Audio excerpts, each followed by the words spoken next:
Hello, good evening. Good to see you. You're watching the Snooker Legends 900 and we're starting week 3. Tonight is the first day. Of course, we'll be going all the way through to Wednesday night. Some late night snooker and so much fun as ever. Delighted to see Lee Richardson back with me, and Folsey returns. And I know it was very much the mixed doubles, the British Open and all of that, but big question, have you been tuning in to the 900 on your travels? Too right, yeah. Emma Parker beating Tony Knowles last week.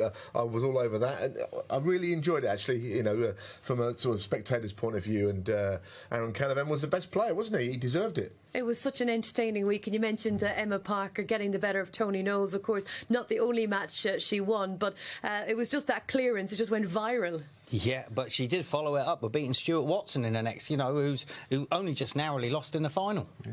And of course, Aaron Canavan, we know about his woes from Jersey, car trouble and also queue trouble, but he didn't care about that because he became champion of week 2 and he joins Andrew Norman in the grand final, Lee. Yeah, you're dead right. And to tell you the truth, if you look at how well they both played to win, they both lost their first matches. So they both got beat and they both ended up qualifying. And they've got a lot of knowledge in the game. I think that's important in this format, you know, to be of an age where you've played good snooker for many years, and to go out there and do it when the spotlight's on you and you've got a little bit of sort of time to think about the shots. All those things are very important. Aaron Canavan was very impressive, and no big surprise to see the outright market has changed quite significantly. We'll see the two winners from week 1 and week 2 topping the outright prices, with Andrew Norman 15-2, Aaron Canavan at 8-1, Michael Holt we still have to see, he's at 14-1. Of course, Andrew Higginson will come in tonight, he's 16-1. Michael Giorgio, shootout winner, at 18-1, alongside another top class operator in Martin O'Donnell at 18-1, and you'll see those highlighted in yellow. The legend that is Joe Johnson, champion of the world in 1986, and great to have Joe as the legend this evening. He's just such a lovely geezer. Oh, I love him. And the jacket he's wearing. You've got to see the jacket he's wearing tonight. It puts my shirts to shame. He's impressive on and off the table. I'm not looking forward to seeing him play again tonight.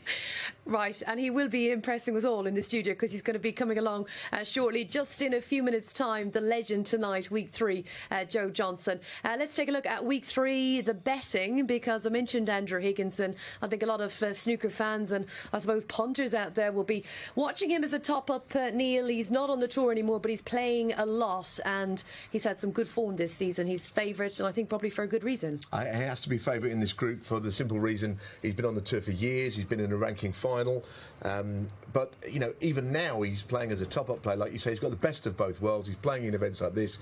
He's played in the European Masters, and he got through 3 matches and lost 5-3 to Judd Trump. So that is proper form, isn't it? That's only last month. And a real international field. I'm so excited to see Levi Meiller, who's come from Canada. Got top players from Northern Ireland this week as well, Lee, and I think it's just kind of just showing us what the Snooker Legends 900 is all about for amateurs and also the global stage. Yeah, you're not wrong. And they're tuning in all around the world as well. You know, I'm having text messages from Brazil, from Holland, from Spain. So everyone's watching. Hello to you all. Great to have your company. And what about our matchups then? First up tonight, we'll be looking forward to Matt Ford and Levi Meiller. Matt Ford is favourite, odds-on favourite actually, 4-5. Levi Meiller 10-11. So just about the bookmakers making Levi favourite. Not a lot in it on that betting, is there? Yeah, you know, that is almost pick where you like between that pairing. And I actually played Levi in his first ever match on the Pro Tour, 2001, you know, when he came over as a Canadian representative. Look, he didn't cut a lot of ice on the tour, but he's clearly a good player still. Sorry, Matt's favourite for that. Yeah, Matt is favourite. Well, I didn't want to say anything. Slight favourite, but there's hardly anything in that on that betting, to be fair. You can pull me up any time here, certainly with the odds concerned. But yeah, Matt Ford 4-5, Levi Meiller is 10-11. And I tell you what, there's some close matches. Andrew Higginson just about favourite against Patrick Wallace. I mean, this is a horrible match to pick. First round, neither of those two players wanted it. But the loser of that match will be playing tomorrow night. So those 4 players that are joining tomorrow night all of a sudden know they've got one of the favourites in their group. And Gary Filtness, no surprise to see who's favourite there against Steve Bird. What do we know about him? Well, I haven't seen him play, but I think Gary Filtness is a fair favourite in that match, at 4 to 11. He might be one for people's coupons, I know you've seen Steve Bird play. Yep, just a solid player. But Gary Filtness, he's a class player, and there isn't a shot he doesn't know. And looking to the draw right at the end there, the winner of Gary Filtness and Steve Bird will play the winner of Raymond Fry, who is 4-7 against Joe Johnson, 13-9. I don't know how much Joe's practiced for this, but he'll be telling us soon. It doesn't matter. Class is class. Yeah, I saw Raymond Fry, actually. He played in the Northern Ireland Open a few years ago, 3 years ago, I think. Lost, but looked a decent player. So, that's not an easy game to call. Strong players coming from Northern Ireland. Yep. Or everywhere. Scotland, Northern Ireland, they're just good everywhere. OK, I want to see the list of countries that have been in touch with you, where you're tuning in. And at Snooker Legends, if you're going to be joining us later for Cocoa Time, it's going to be late night stuff all the way to around about 1 a.m. Yep. So we're looking forward to that. And wherever you are in the world, do get in touch at Snooker Legends. And you will be following our pundits' pick, no doubt. What have we gone with this week, Lee? Well, I sort of give Neil the opportunity to back his favourites. He does like them. So I've gone for Patrick Wallace. And my outsider, I thought I'm going to stick to my outsider coming from the second night. So it guarantees I've got one left in it tomorrow. So that's who I've gone with. Yeah, look, Patrick Wallace, he would have been my second choice. They're playing each other, It's a bit like the tournament, the British Open last week. All the big sort of favourites in the group have drawn each other. So Higginson plays Wallace. Andrew Higginson, irresistible for me. The fact that he's been on the tour so long, I don't know quite how he fell off the tour, but he's still playing in events. So I have to stick with what I know, and I think he's at the moment the sharpest of all the players. Gary Filtness, I don't think I'd have heard the last of it if I didn't mention him. So he's my outsider. He was in here with us earlier on. He's got plenty to say, but he's a very knowledgeable man. I've known him for a very, very long time, and he snooker runs through his veins. Do you think that he'll be under a little bit of pressure, even with his experience and his expertise in the game? He is a coach. He coaches Stuart Bingham. Emma Parker is the kind of like, all right, now let's see how good you are. Of course he's going to be under it, because he will have told everybody he's on tonight. So there isn't a person on the planet that doesn't know the blade Gary Filtness is on tonight. But he'll have a lot of support, and I'm actually quite excited to see him play. No, he can really play. As I say, he's been involved in snooker so many years, and he coaches, and he's saying earlier on the fact that he's coaching, he's still hitting balls while he's demonstrating how to play the shot. So, yeah, he'll have had to hit a few for this match, So he's got a good chance, He's a bit like Aaron Canavan in that, he's got a lot of the things that you need to win. Yeah, and I think we're well into the swing of it now after 2 weeks. But the players that come in tonight, they'll have a second bite of the cherry. Even if they lose, they will get that second chance. So I think from the last 2 weeks, the experience and just kind of getting a game out of the way under their belt has been massive. Both winners of the last 2 weeks have needed a second chance. So it just goes to show every match is important. OK, right, so 8 players will be kicking things off tonight. 4 more players coming in tomorrow night, and of course the 4 losers from tonight will be playing tomorrow night. So we're going to have some great snooker for you for the next 3 evenings, and hopefully you'll be staying tuned with us here on Sporty Stuff TV. For now though, if you're wondering, if you've just joined us, you're thinking, what is it all about? Well, let's bring you up to date on the rules and the format. Each week consists of 12 players. 8 will play on Monday, with the top 4 progressing to Wednesday. 4 new players will join the 4 Monday losers in a new 8 on Tuesday. The top 4 progress to Wednesday. And on Wednesday, the final 8 will battle it out to be crowned our weekly champion. The format is repeated over 8 weeks before our weekly champions contest the grand final. Each night will see 7 matches around some new and exciting rules. And with ball in hand for any foul, the opportunity is there for any player in our 96 field to become the first champion. Hello you lovely snooker fans. Let me tell you the rules of the 900. It's a 15-minute frame, which is the 900 seconds, but the players have to contend with a 20-second shot clock. There are no timeouts, but the referee can stop the clock if they do something that would disadvantage a player. Any foul gives your opponent ball in hand, which means you can place this anywhere on the table. If you don't pot a ball, you must hit a cushion. If you don't, it's a foul. And that foul will give your opponent the points of whatever ball you were going for. At the end of the frame, if the scores are tied, we've reached deadlock. A blue ball shootout will decide the winner.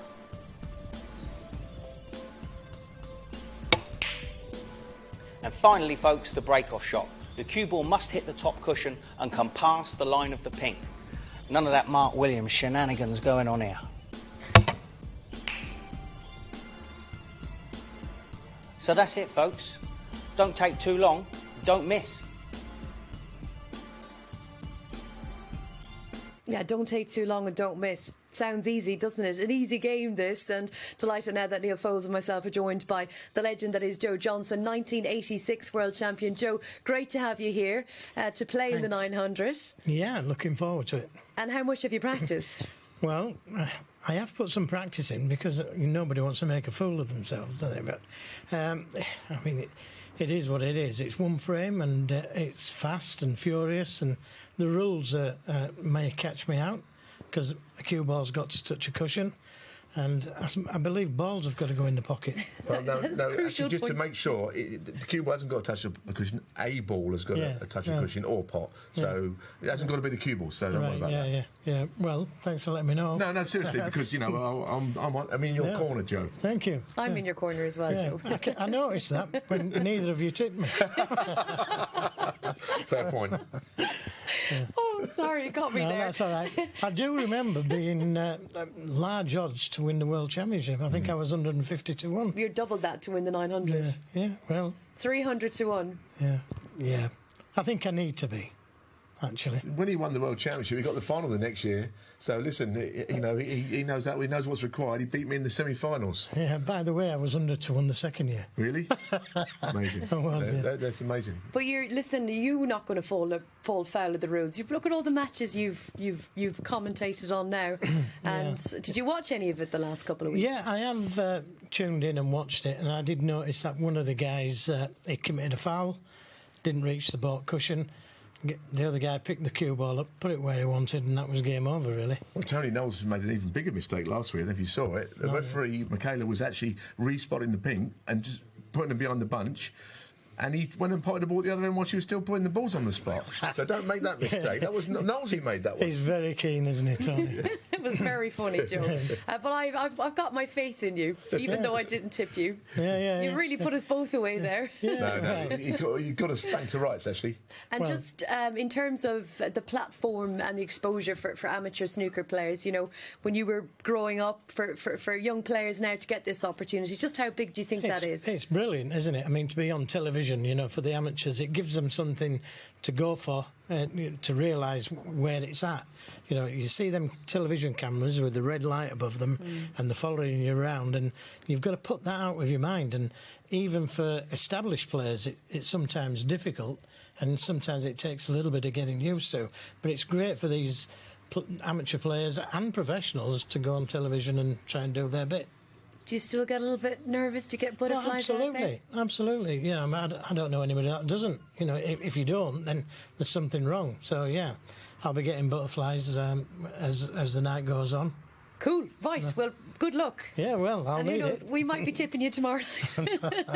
Joe Johnson, 1986 world champion, will be playing a Raymond Fry. That's match 4 on this evening. But as we've said, a real international field, and Levi Meiller has come all the way from Canada, and he is certainly a player that is really relishing the opportunity of the Snooker Legends 900. Very excited. I was so pleased to get the email from Jason Francis, and my wife, she was like, well, you got to go, and of course I'm going to come anyways. Just pleased to be a part of this. That was a no-brainer. It's great that you have come this far. And you've got a lot of support. A lot of people have clubbed together to get you here. Yes, the support has been amazing. We had started a GoFundMe page, and we had a goal. We just fell a little bit short of it, but it was way more than I expected. I'm sponsored by the Shark Tank, a good friend of mine in Canada, and by Station Park Logistics. They helped tremendously too as well, and then lots of family and friends have sent some cash my way to help get me over here. So Wow, that's brilliant. And a lot of professionals will know you, including our very own former pro, Neil Foles. You actually played Neil many moons ago. yes, I did. He sort of put me in my place real quick. It was a good match though, but he sneaked it out on me. And how much have you practiced for this event? I've been probably 15 to 20 hours a week getting geared up for this event. So more than I've been used to. So, but And in it to win it? Oh, definitely, definitely. Well, good luck, and as I said already, so lovely, fantastic to have you here. Well, thank you very much. Appreciate it.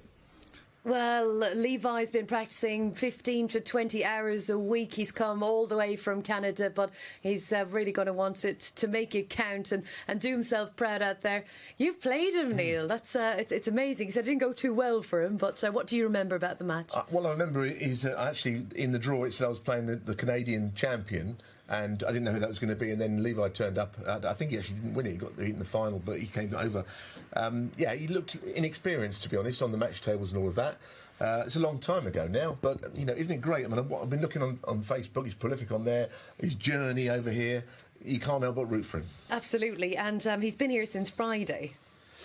Yeah, I mean that's preparation. But if you're gonna come over for it, you at least give yourself a chance. Come over early enough. I mean, look what happened to Aaron.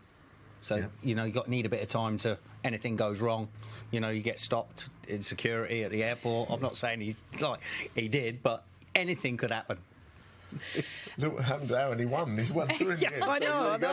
Perhaps you need a difficult trip under your belt. And your radiators will blow up. Listen, don't mention the radiator. we cannot go on about the radiator any longer. He did have problems, but his problems were over because he won week 2 and he's on the board against with Andrew Norman. So they're the two players that are through to the first 2 weeks. Just very quickly, I was going to go for a break. We're going to get this snooker underway, and Matt Ford, Levi Meiller to kick things off. Just your thoughts on that match. A little bit more about Matt Ford as well. Matt Ford is a very good potter. I mean, very good long potter. He's a fraction nervous at the moment, so I've been told, but, you know, he's a very good long potter. Levi's very solid, difficult to pick. Yeah, no, I know Matt from a couple of different ways. He's worked in the betting industry, and he used to come into the club in Ealing, play on the front table, and never used to miss a ball. This is 20-odd years ago, so I know he can play. You say he's a tiny bit nervous. How bad? Well, I don't know. I haven't seen him personally. Apparently, he's deep breathing down there and everything. I think it's because people think he looks like Joe Perry that he's worried that he's going to get. Listen, we cannot wait for tonight, and as you can see, we're very giddy.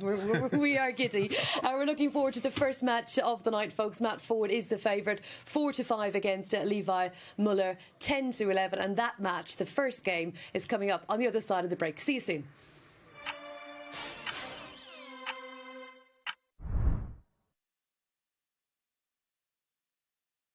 I can look at 12 horses and the form all at once. Come on. The app is my paddock. Once the race starts, we don't bother with cheers in our house. When the race is on, I try to remain calm.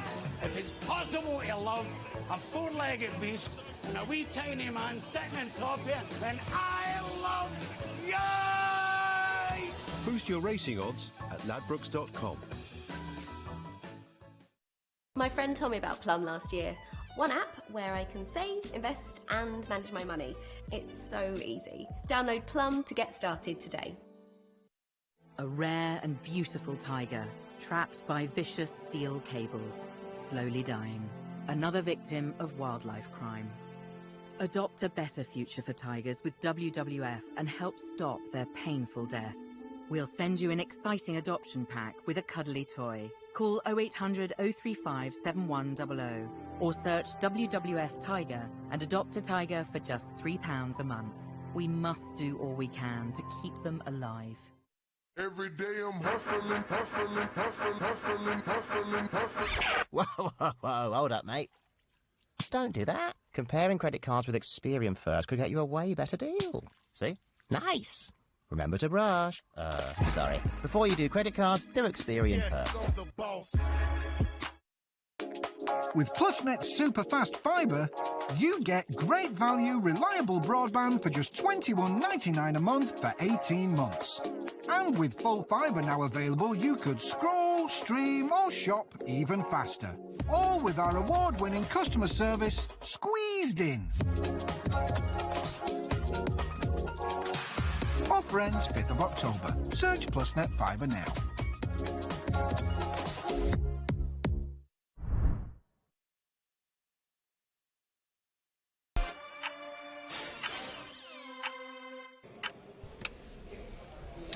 Welcome back to the Snooker Legends 900, first match of our Monday evening. And on the left, Levi Meiller taking on Matt Ford. 15 minutes, it's one frame. And it is Levi breaking off. A bit of nerves around Lee Richardson, who's alongside me, the shirt. Yeah, and so there should be, because it's a great chance for these players. Whether they're amateur, ex-pro, pro, however you're going to look at it, they all want to win. Simple as that. £10,000 first prize. What's not to win? It's quite nerve-wracking, isn't it, for someone who's travelled all the way from Canada to play in this? You know, your chances are fairly short, but you get 2 bites of the cherry. If you lose your first match on a Monday, you come in on the Tuesday. I think it's very fair, and the format of the tournament is unique. And we're just in the early exchange. Both players just finding their feet here. Nothing potted yet. Yeah, that's a nice safety, and they're the safeties you want, where you can hit the cushion straight after you've hit the pack. So no doing a Billy Castle on us this early in the day, Neil. Oh, it's a pretty brave shot to go for. I suppose he thought he could only leave that one. And I think he has. This chips in, Neil.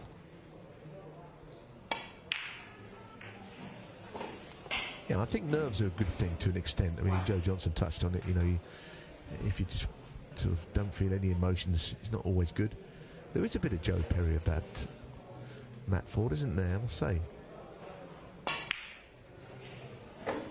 Although he did underhit that one quite a lot. Got off to a nice little start here. A couple of pots under his belt. So he's clipping off this, Neil. He's got to make sure he doesn't catch a bolt colour. These are the ones, but he did it hard enough, hasn't he? Yeah. But yeah, I think he was mindful of it. But they are the shots, as we discussed over the first 2 weeks. The thin up the table. If you don't hit a cushion, then of course ball in hand, a foul and ball in hand for your opponent, which at this level can be costly. It's a nice sort of figure of 8 safety shot around the angles from Levi. Perfect weight. Very nice.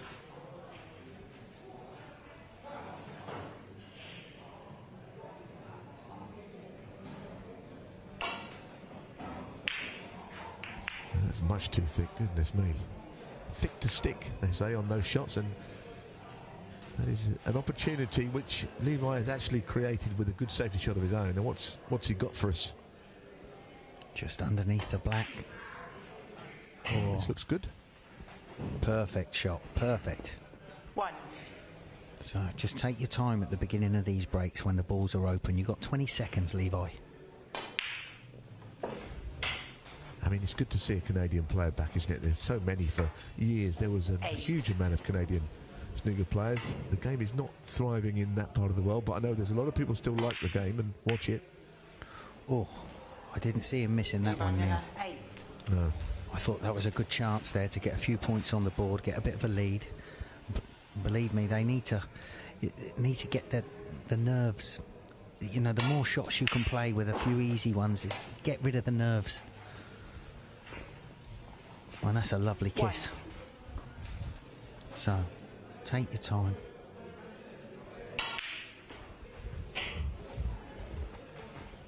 He looks the part around the table, isn't he, Matt? You know, he's a good player.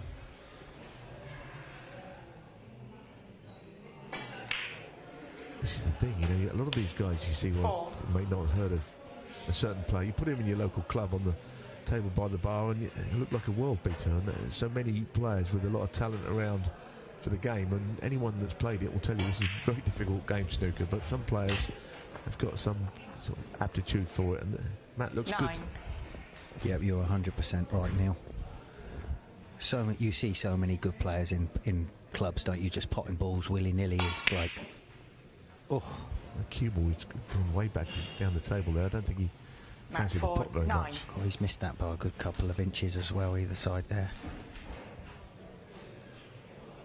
So, don't forget, 15 minutes is how long this match will take. I mean, it could be over quicker if the frame is played to a conclusion before then.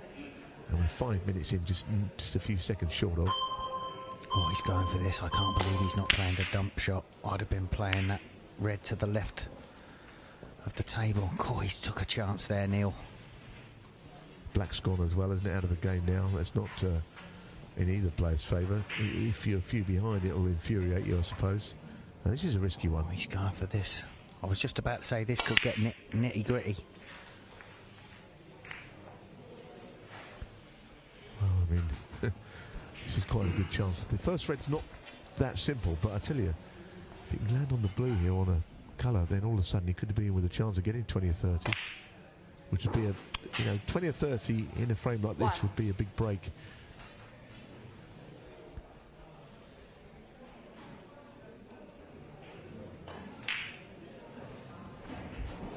It's a little bit straight on the blue, which meant he couldn't do a great deal with the cue ball. 6. I thought he had just a slight angle to run off the cushion, get a bit closer to the reds, Neil. But he's going for certainty at the moment. Oh. So what happens when you leave those mid-range shots, Neil, when there's an opportunity for you to get a little bit closer. Yeah, and just hit it with a bit too much pace as well, that last shot. I think first match of the night coming on as well would add to the nerves. Not had a chance to see anyone else play.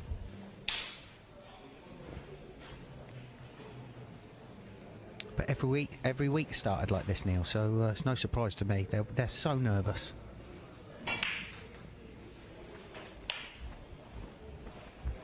I know that everyone has come off and said how much they've enjoyed the conditions. This is a cut above what you would get in your local club, unless you've got the exact same tables with a brand new cloth on.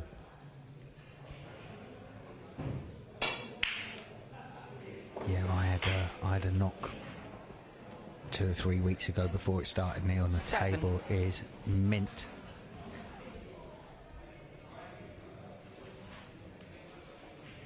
A little bit different to the tables in the old holiday camps, isn't it, where the cushions are only there to stop the balls going on the floor. Oh dear. Oh, this is a proper nervy one. 10 is a good lead, but there's still enough time for Levi Meiller to turn things around.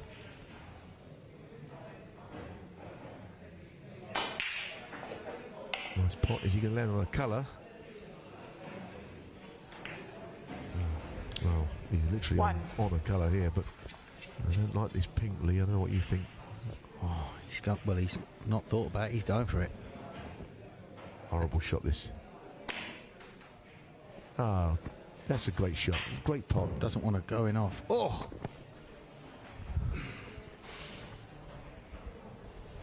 Seven. So, still got seven minutes left, Neil, so they're not exactly running out of time yet. No, but if you had to bet on this match, it's anybody's at the moment, isn't it? Managed to hit a cushion there. The red made it anyway on the cue ball, so that was all right. You've got better eyes than me, Neil. I didn't see that red touch. Well, at least the cue ball did anyway. You have to hit a cushion or pot a ball. Something has to hit a cushion or a ball has to be potted. They are the rules of the 900. And we've seen people fall foul of it. And then, of course, when you do make a foul, as we know, it's ball in hand, as you heard at the start. Yeah, and it's been the sort of seasoned players, the experienced players that have been making the mistakes, Neil. Now listen, Knowles, he might be listening, but he had an absolute shocker last week, didn't he? Yeah, I'm really not sure I'm allowed to talk about it anymore, Neil. No, but if anyone didn't see it, well, extraordinary business it was.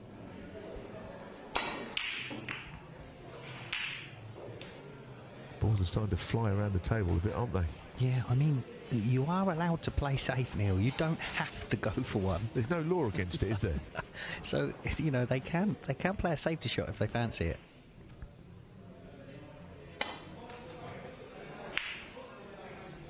was a nice little safety shot. I mean, there are 3 points in this. I always think if you just got any sort of a lead, you feel a bit better than even 2 or 3 points behind it. Nags away at you. But you've got to make that deficit up. But there's a lot of time left. Yeah, I mean, I was just telling everybody how good Matt Ford long potter he is, and he's not got close yet. Awkward queuing here.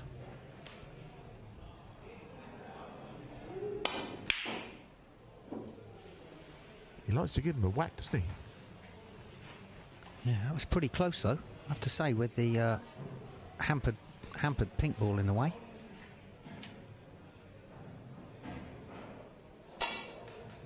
I just get the feeling after that shot, which has gone wrong, that we're in for a very tight opening frame here. I think it could go down to the last couple of shots. Yeah, because if Levi was to take the red near the pink spot, the white ball's going to be going very close to those 3 reds on the cushion, and all of a sudden, if you miss, you're getting all the other balls out for the other player, so he's decided to go for that one. I thought he was playing safe when he took that one on, Neil. It took a long time to decide, and then he was running a bit low on the clock, I think.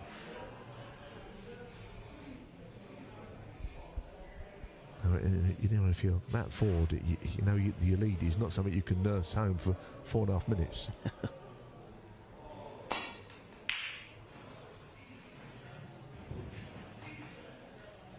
Ooh, that little flick. Who's that in favour of? Oh, I know now. It's slightly in favour of Matt. The red to the middle is a cut back to the right middle.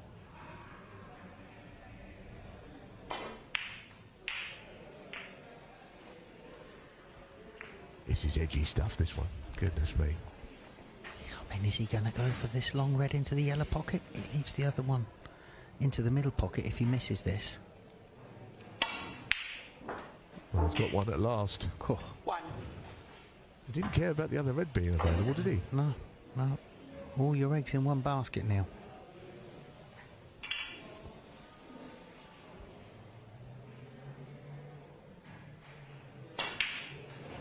Oh dear. That's what happens when you're stretching a bit on the shot.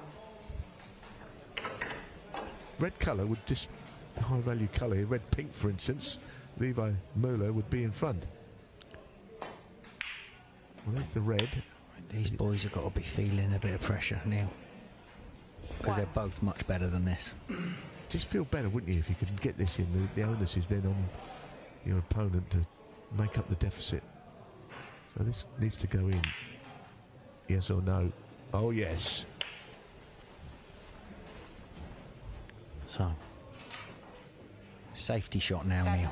Canadian is in front, but not by very many.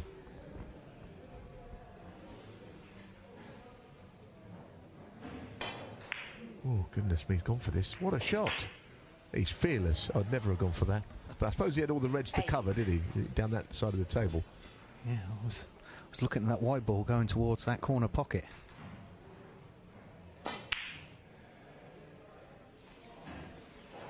But this is going all the way, Lee. All the way to the line, this match. Right, he's got to be thinking about getting the reds open, though, haven't you? Some sort of safety shot here that's attacking. Levi was looking anxiously at the clock, but you know, it's the longest 2 minutes of your life, I should think, if you're trying to hold on to this lead of 4 points. And he's going to go for this. He's completely without fear.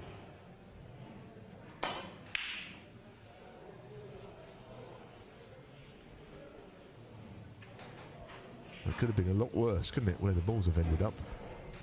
Yeah, 2 minutes and 4 points in it. It needs a good safety shot here. Don't try and do anything suspect. It's not playing the double. No, just a safety. Yeah, he's got patience. He's got enough time. I mean, he can do this for another 40 seconds or so, as long as at the end of it a chance comes his way. Yeah. And he just quite hasn't covered. Has he covered it? No, not quite. Doesn't want to be bringing another red off the cushion. Getting out, isn't he, a little bit? So, this is basically Matt Ford's chance. It's not nice, is it? He's got to use the rest here. He's a cut back. The cue you can't be sure where it's going to finish it, even if he does pot it. No, he probably hoping for a cannon on a red on the side cushion if it goes in to leave himself on a colour. Oh, he's rolled it. Levi does not want to be taking his shots any quicker than he has to right now, because with a minute left, he does not want to be rushing it. He could take more time than he is here. And that's what you do to win. He could have spent 10 more seconds on that, and then now it's desperation stakes, I think, from that forward. He's playing the cross double, I think, here, right middle. Now surely Levi now has got to run this clock down. Do not be rushing into anything. Yeah, he's got 20 seconds. Well, he can take 40 seconds of pot, making it last, and the next shot. No, he's almost there now. 1. And it's been a very nervy affair. The Canadian has made this long journey. He's going to get the better of his opponent. That forward, both players had a little bit of a shake on, I think, at the beginning. And there is the handshake. What a start. Levi Meiller from Canada gets the job done. He's our first winner of this Monday night. Well done to the Canadian.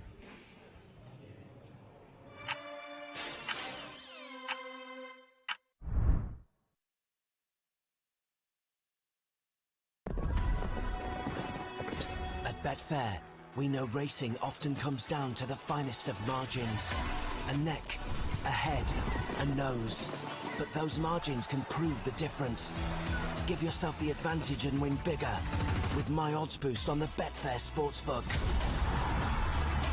Boost your odds on 3 horses every day and get better odds for better returns. My Odds Boost with Betfair.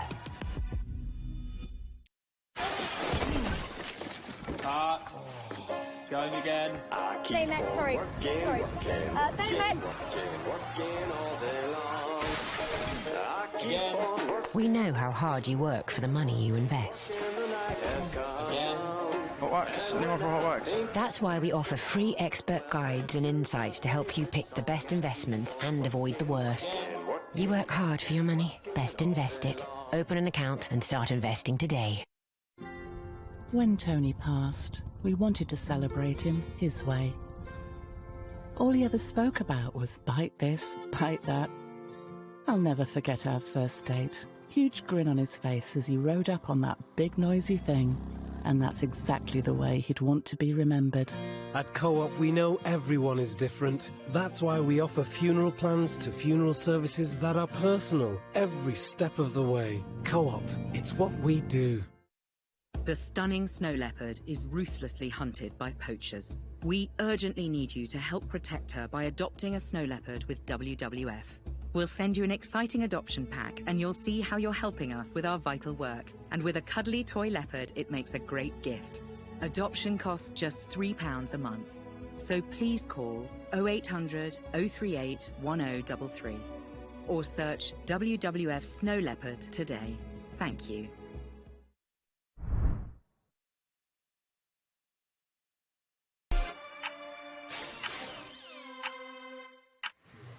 Well, it's been a nervy, tense start. Week 3 of the Snooker Legends 900, but I'm absolutely delighted to be joined by Levi Meiller. Myself and Neil were watching that one and thinking, goodness, that looks nervous. Just how did you feel? Well done on the win. Very nervous. Everything just sort of, I just lost everything. It felt like your back arm's feeling funny and that's the way it goes, but the first one's out of the way, so I'm happy about that. I think it's a little bit out of a snooker player's comfort zone as well. This is a format you've not played. I mean, you've played snooker for many years. We played all those years ago in a qualifier. But it's just a different way of playing, isn't it? You've got to make a ball hit a cushion. You've got to, when you're behind, you've got to try and play catch up. And when you get to the front, I mean, you could have slowed things down a bit more at the end when you was in front if you'd have wanted to, but you still played the game, And well, that's what I want to do. So I want to play my game, right? Yeah. I want to just sort of go with the flow, but I was trying to be aware of the clock as well because it was important near the end. So I felt like I took a little more time. I might not have looked like it, but it felt like it. But you still have to play your natural game and go for things, but sometimes you can't go for everything, and it's quite a difficult balance to catch, right? It is, and especially that fast, like 15-minute frame. we normally have 15-minute frames, but there's no time on it. That's right. You sort of get to take your own time. It's rapid fire snooker out there, and it's sort of rapid fire for viewers at home because we're ready for the next match. Congratulations to Levi Meiller. And up next, well, the favourite to win week 3 is Andrew Higginson, and he's also the favourite to beat Patrick Wallace 4-5 for Andrew, and Patrick Wallace 10-11. And that is our second match on tonight. So let's cross over to the match room, and Billy Castle has joined Lee Richardson in the commentary. And welcome back, folks. Oh, what start to the evening, Billy? Yeah, that was a very nervy start with both players there, Lee. But is expected, I suppose, when you first came up. Yeah, and you come all that way. You know, I understand. You know, Levi feeling like that, but I expected a bit more from Matt Ford, to tell you the truth. But like you said, he was nervous downstairs. Yeah, like I say, Matt Ford. I know a lot of him. I play a lot with him, and he's you know, he's a better player than that, definitely. So on to this match. Who do you fancy, Billy? My pick this week is Andrew Higginson. You know, I know it's a favourite pick, but he's been doing well in the top-up season playing this year. You know, he's such a seasoned pro, and you know, he could thrive in this event. Yeah, he's a great player, but he's going to have his work cut out with Paddy Wallace. He's not going to give him anything easy. No, like I say, Patrick's a great player. He's a shrewd player around the table, and I shouldn't think he'd give Andrew too much.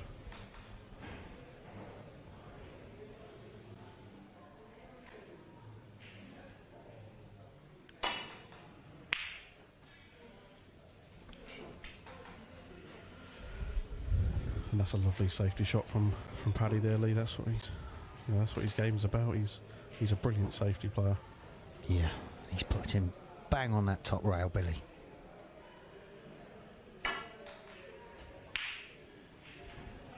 So the dump shot, as we've said the last couple of weeks, the dump shot is where you just play the cue ball onto the black cushion. Yeah, well, like I say, Paddy's got to be careful here because he's got to flick off the reds and in case he plays one of your shots. Yeah, the Billy Castle. The Billy Castle shot. He's going to screw onto the side cushion. I think that's the way to play it.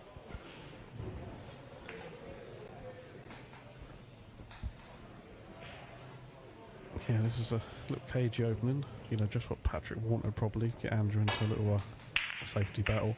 Yeah, but look at how lovely these reds are. Like the reds, like I say, it was split nice there. First person to get in is going to look good. Yeah, well, if one of these players gets in Lee early, there's a great scoring opportunity on.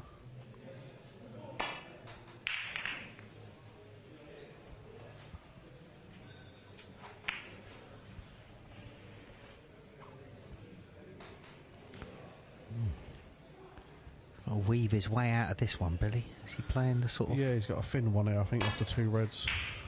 What he's played there, try and get up in behind the yellow.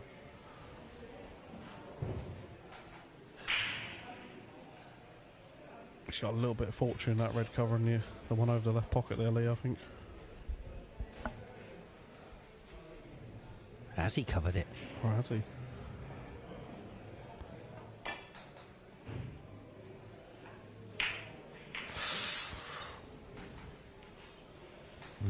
The body language tell us that that's rolled off fractionally, Billy.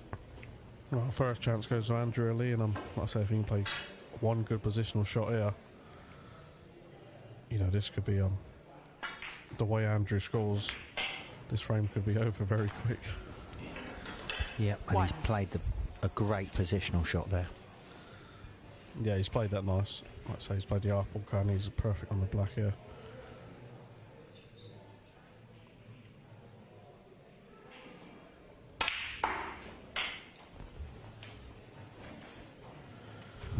Like I say, he's got a perfect chance here, Lee, to make a nice break. Yep, the reds, he hasn't got to worry about any splitting, any cannons, just keep it nice and simple. 9. Take your time. You know, he's so experienced, and this pace, you know, Andrew, this pace, he'll absolutely love it. He's a great break builder, Andrew.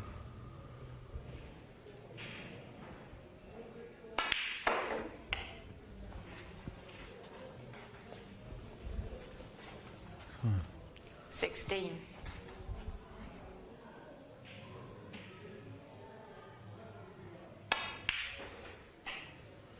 Well, he's not played that one. Oh, He's snookered that's himself. a shocker, Billy. You know, he needs to get into the cue ball a bit more there, a little bit aside. Yellow ball.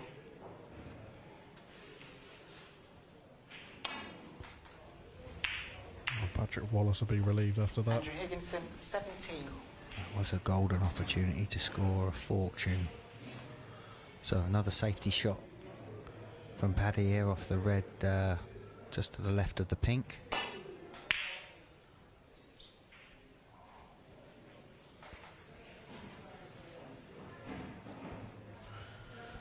Yeah, well, that's okay. I think he's covered that red over the left pocket there, so tricky little safety here for Andrew to negotiate a path back to balk. Yeah, Paddy's had a result there because he was well short.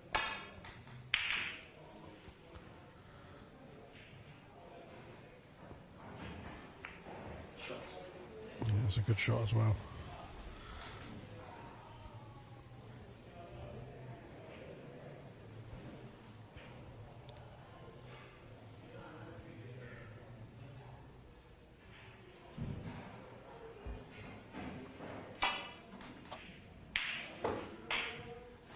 But he did leave a gap through there, leave that long red, and Paddy's knocked it in. 1. Yeah. It's a decent chance for him now. He's so experienced, isn't he, Paddy? You know, he's been around a long time. Yeah. Well, he had to play. He had no option but to run into those, and it's come out favourable. I mean, this is a great chance now, Billy. One good shot here.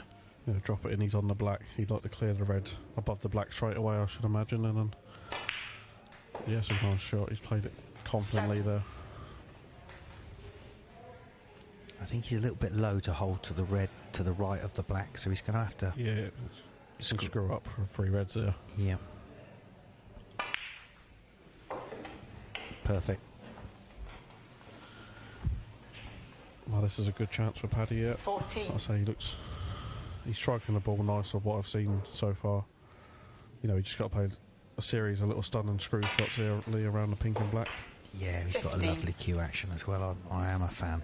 Yeah.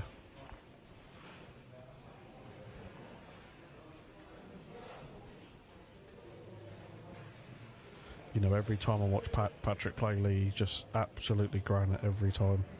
He doesn't give his opponent an inch. You know, to beat Patrick, you've got to earn it off him. Yeah, because you know he's not going to miss anything easy. 21. No, he's not going to miss anything. He's like I say, he's not going to give you an inch in the safety battles.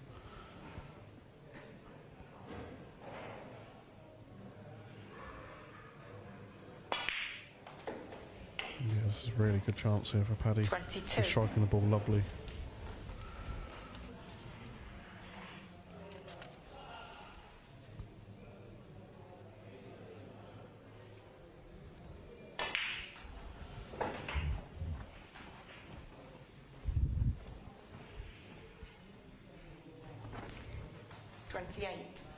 He's been one of the top seniors players since it started, really. Now, Billy, he's up there at the top. You know it with himself, Michael Judge. You know these boys are at the top every single tournament. Yeah, well, you do see, like I say, you see every tournament or even the rankings of the seniors. You know, Patrick Wallace has been Michael Judge. They're always around the later ends of the tournaments, and they're always around the top of the ranking list. Are such consistent performers. That's a nice shot. 35. Yeah, he's played that nice there.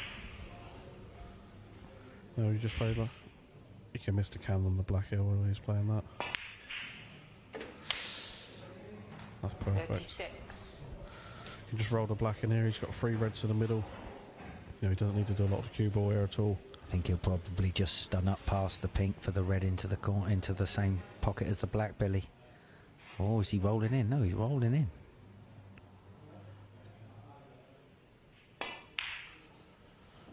Like I say, he just put himself in an area there. I think just kept it nice and simple. Beautiful. 43. And I do believe our last week's winner, Aaron Canavan, beat Paddy, didn't he, in a black ball final, the World Seniors. Yeah, I think you're right. Yeah, I did mention it to Paddy earlier, and he wasn't too impressed with me.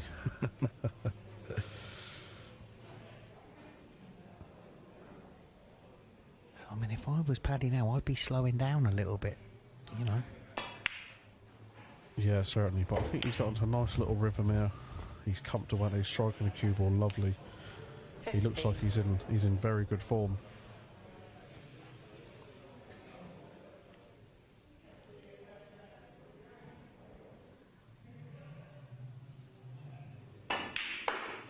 It's a lovely strike of the ball again. Solid, bang in the middle of the pocket, Billy. That gives you so much confidence in them shots, Lee. When you're going around the table now, out of the pocket, the cue ball absolutely perfect on the black here.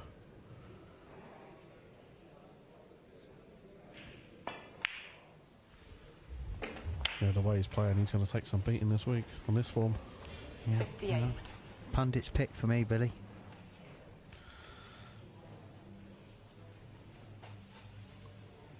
Look, it still means nothing though, because it's a 15-minute frame. Yeah. This only guarantees him into the Wednesday's final. Andrew Higginson will be back tomorrow night 59 for another bite of the cherry. But this would give him a lot of confidence going into Wednesday's evening. You know, he's got a free sort of reign tonight now. He's in the semi-finals. He's playing nice. He's made sure he's back Wednesday night for the grand final. So yeah, and he's put himself in the act for it. He can relax and try and earn some money tonight. Yeah, he can watch the other ones fight it out now under the pressure. This has been a brilliant break, by the way. He's not been in trouble once at all on this break. It's another lovely shot, heart of the pocket. Just look at how smooth that cue action is. He's got a good angle here to screw in behind this red, I think.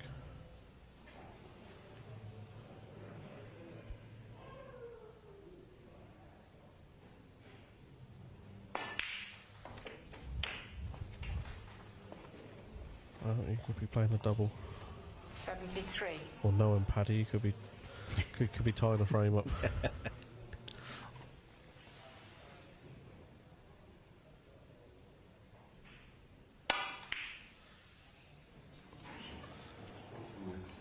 Ball is 73. Well, there you go. That's over and done with. Andrew Higgins comes forward to shake Paddy's hand, and we'll get Paddy in the studio and we'll chat to him straight after the break.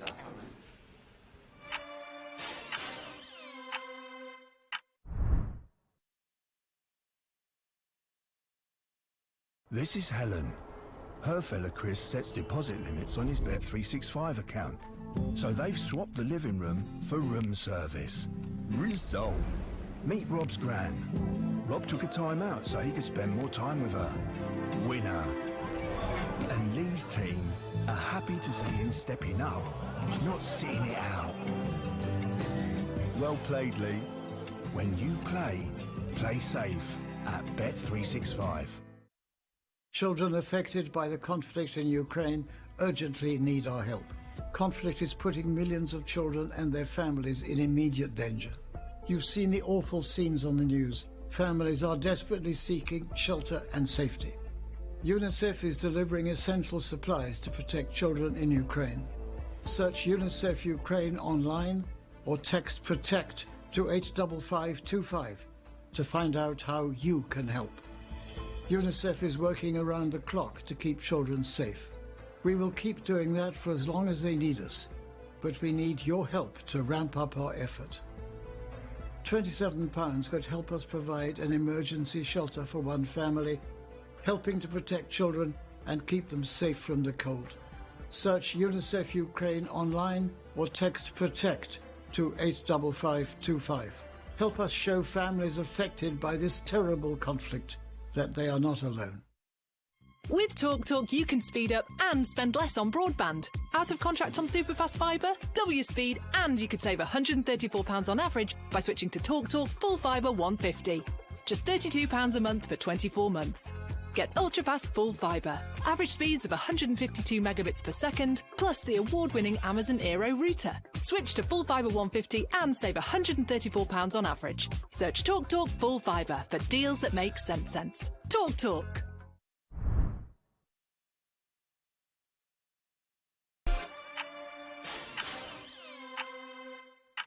Hello there, welcome back to the Snooker Legends 900, and the latest man through is Patrick Wallace from Northern Ireland. Congratulations, Patrick.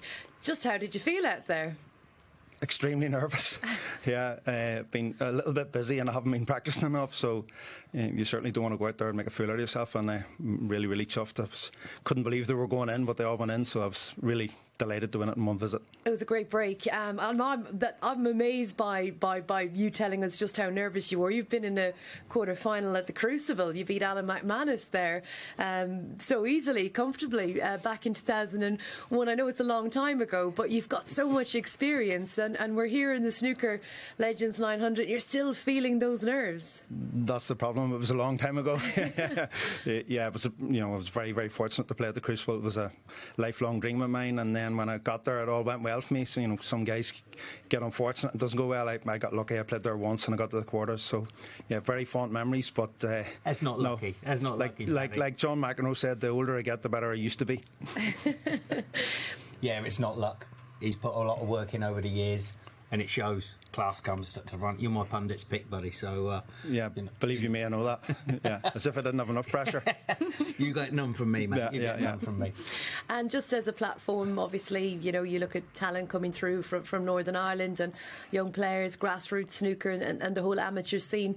Just this tournament in itself, obviously, we talk about your experience in the game, but as a platform for exposure, how big do you think it will become? Yeah, it's terrific. I think Robbie McGuigan's playing. The Northern Ireland Open's coming up soon, and Robbie is playing Joel Connolly in the first round. I think they're like 18 and 15, something like that. So that's absolutely fantastic.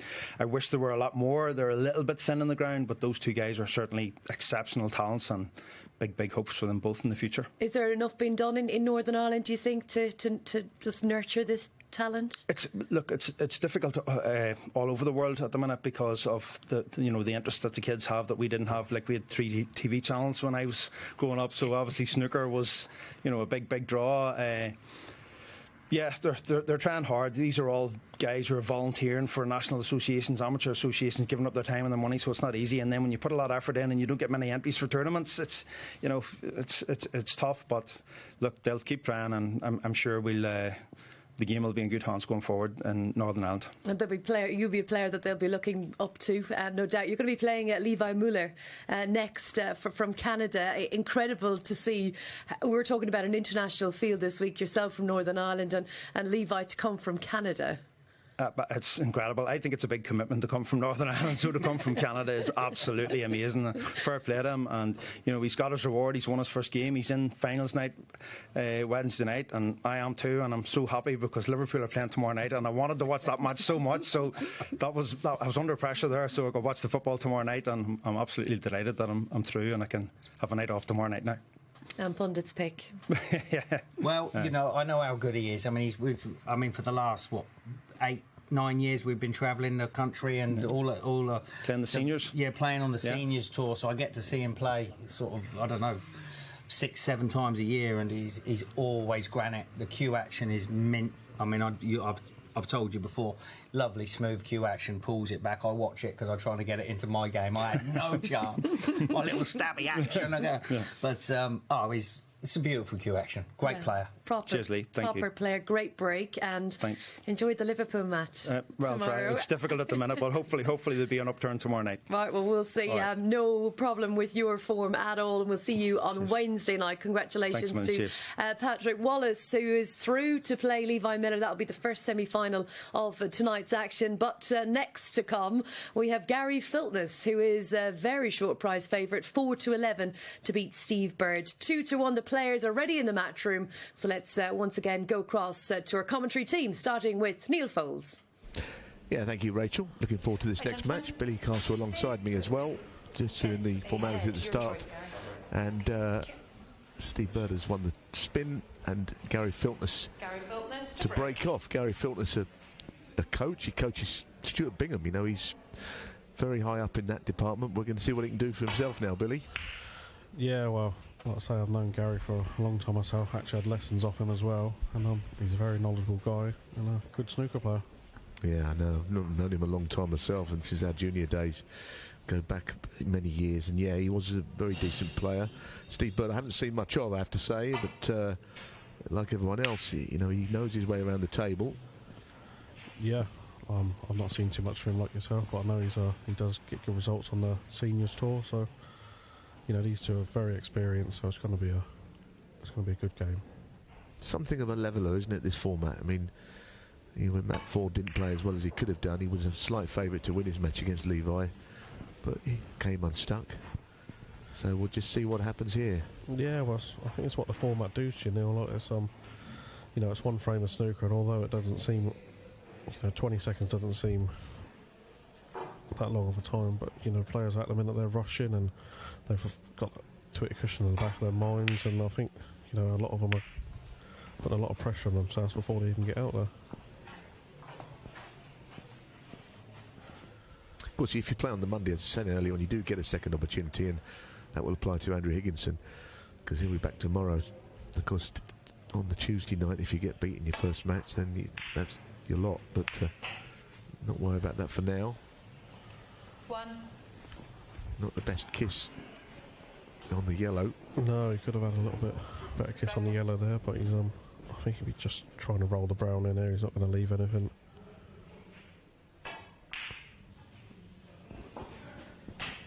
Yeah, he rolled it in all right. Nicely played. Yeah. Like I say, Gary's very experienced, so we try and build an early lead here. I think that is, I mean, the perfect way of playing would be, as you say, get yourself into a 30, 40 point lead.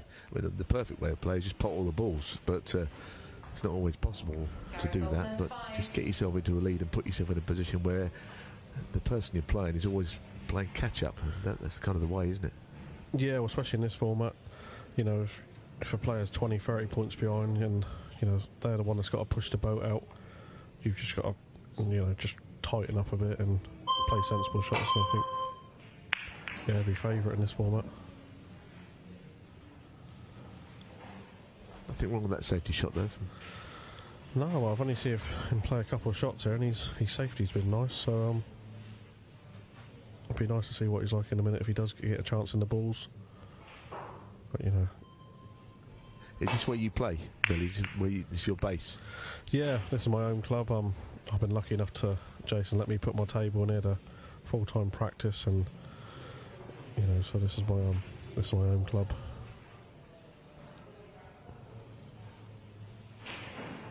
Well, you have to watch these. Red Sunny the cushion could get the double kiss trying to play up and down off these.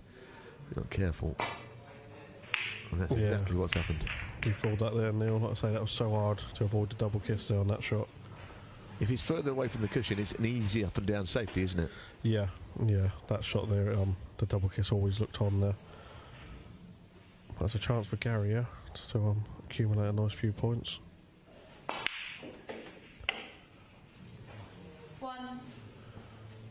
He's played that nice.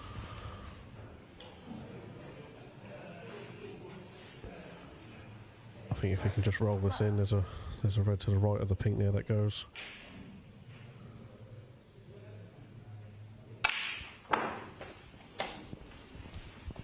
Well, he went the other way, hit low on the cue ball, and I couldn't believe he got back that far. No, he's done well there. He's played out a lot of reverse side to get there, so this is the big shot now though. These are not easy down the rails.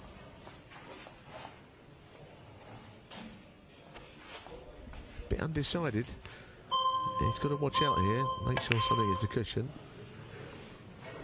Don't want to do a Billy Castle. Oh, sorry, Billy. Alongside me. You made that mistake a couple of times, didn't you, the other night? Well, I made it 3 times, and I've been told about it enough times now. You don't like, if you can have a shot named after you, it's not that one, is it? No. I'm only pulling your leg. It was actually I thought you would win week 1, but it wasn't quite to be. No, well, I did enjoy it. Andrew Norman, I think, was a thoroughly deserved winner in the end. He played a semi-final and a final. He played 2 brilliant frames there, and fair play to him. I think he peaked at the right time, didn't he? I mean, we're not going to go back too much onto week 1, but he went 129 break. It was beautiful, and peaked at the right time. The best time to play your best snooker is about 11:30 on the Wednesday night, isn't it? Yeah. Well, I think that's what happens even in the pro shootout. You watch a player, they sort of peak on that day, you know, and he ended up winning the title. We see Michael Giorgio do it a few years ago, who's actually playing in this event, I do believe. Yeah, he's off the tour these days. Just on the shootout as we watch that shot go in from Steve. Well, we mentioned it the other day, but the man alongside me, Billy Castle, has beaten Jimmy White and Ronnie O'Sullivan in the snooker shootout, so there's a man who speaks from experience. Yeah, they were absolutely amazing nights. You know, beating Jimmy White in London was something else on a Saturday evening. You do want to get anyone supporting you in that environment, don't you? Next of kin, maybe, that's all. I had my dad in the crowd and that was it. And I think even he was cheering on Jimmy White. Now back onto this match, because this is a good chance for Steve. He can up to a good opening red in, and he's got to make this count. Well, he opened the red with the rest and even the green. You know, he's played 2 confident shots there. If he can get in prime position after this blue, you know, he could have a good chance there.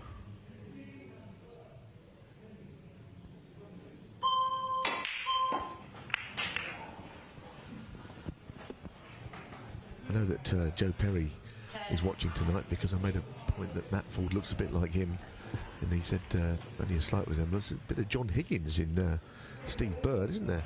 Just when he walks around the table, looks like the great man. Pot's like him as well.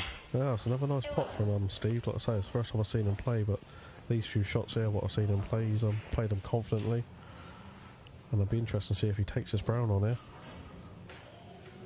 He just nose to the front if he does, and gets it.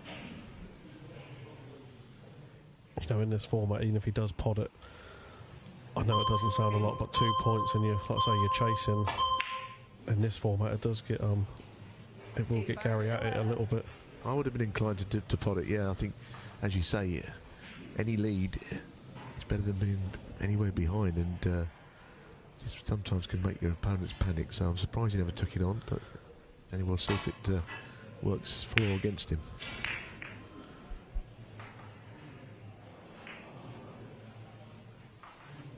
Well, he's got a rest shot. He played the first red with the rest very confidently, so he looks a confident player with the rest.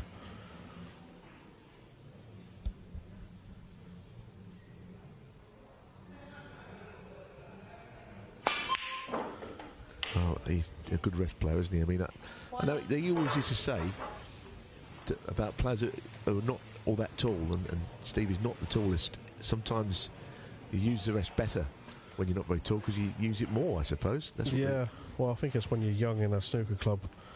You know, when you're small, you've always got the rest out, haven't you? So it sort of sticks with you. Tell you what, he's determined not to get in front, isn't he?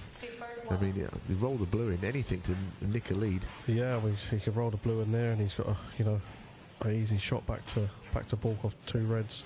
But that's his tactic. He's waiting for something big to come along, and maybe it'll work for him. Yeah, and he's also showed Gary that he's there. You know, he's not Mr. Pot he's gone for yet, and he's playing the right safety shot. So Gary, I'll be aware that he's in a match here.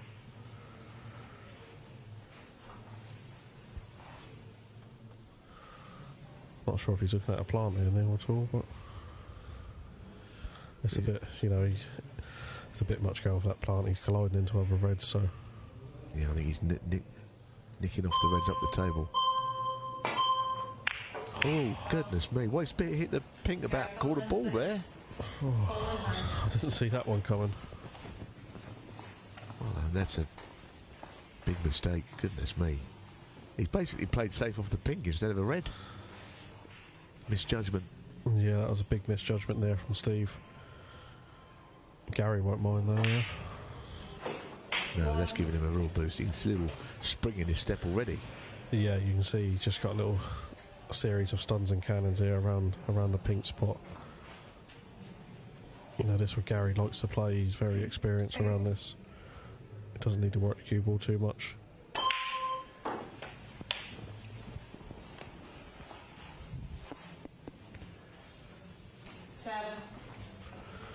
You know, he did tell me he's been putting quite a bit of time in on the practice table, and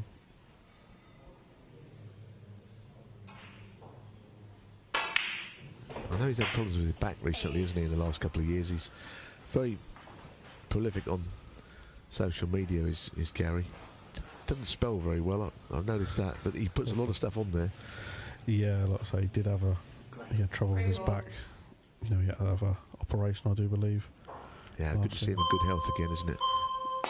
Yeah, it was great to see him back out there. But that was an unexpected miss.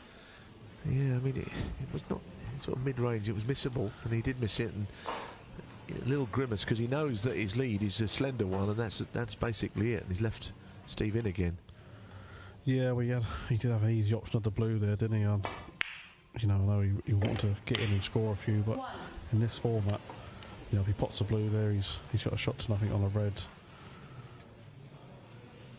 It's half a decent chance, this.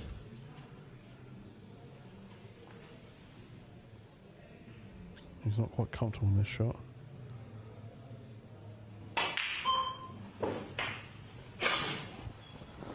Now, when the pink goes back on his spot, is he snookered on the red? Yes, I think. Yeah, he is. He needed to screw back a little bit more than that, I think. I'm not sure Steve is suited by the 15 seconds of shot. 20 seconds of shot, rather, because I think he likes to take his time. He's looking at this plant again. No, it didn't look on, and it wasn't. No, like I say, he doesn't look comfortable with the shot clock at all here. Some players just instinctively see the shot quickly, others take a little bit of time to process. But 20 seconds I think is fair. You know, gives you an opportunity. Now that's not gone quite to plan either. No, it's still a very, very close game, this. I mean, you know, for Gary, for me, I'll just be trying to roll the pink in the middle here. Just taking the points the way this frame's going.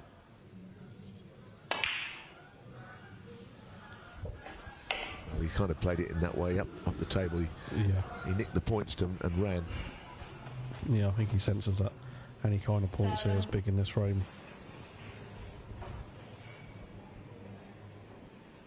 There's a lot of different ways to win in this 900 and 15 minutes format.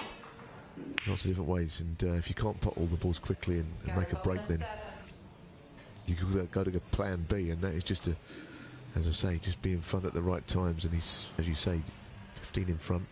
There is time for a comeback, but maybe Gary senses that he's just got to keep his opponent at long range and he'll be all right. Yeah, I think that'll be Gary's plan now. Like I say, keep Reds at long range, try and tie a couple up on the cushions, which, you know, that could be the end, because now ball in hand means that Gary will, I think he'll fancy closing out this match here. Yeah, well, he's had two ball in hands now. You know, it's not very often you see that in this sort of format, but you know, Gary's got a 15-point lead. He's got the balls where he's want them here. The pressure should be off a little bit.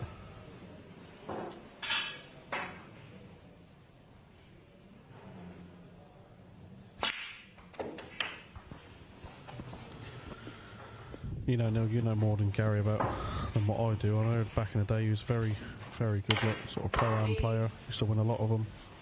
Oh yeah, no, we grew up in the same era. I turned professional before Gary, we're the same age, but he after that became #1 player on the amateur circuit, and as you know, at that time there were some really good players around. So yeah, he's been around a long time, and snooker's been in his life all the way through. And I think he's good for his coaching ability, because he's very experienced, and you've got to know about this game to coach it, I think. Yeah, you know, you have a chat to Gary for 10 minutes, and you know, you walk away knowing a lot more about snooker. That's certainly, he's very knowledgeable. Well, I mean, he's been working with Stuart Bingham at the Crucible the year that Stuart very nearly made the final.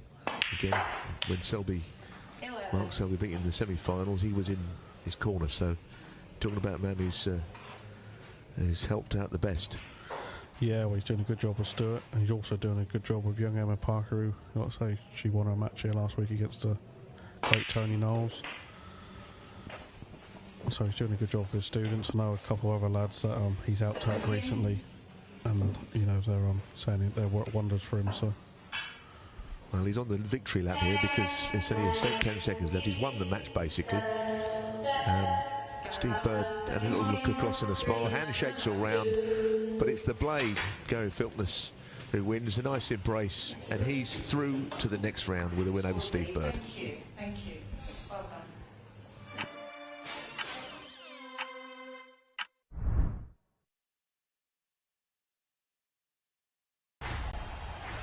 For the thousands in attendance and the millions watching around the world, let's get ready to rumble!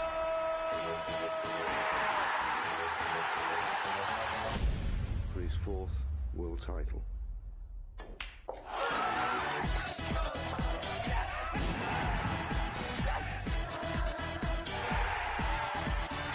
Passionate about sport?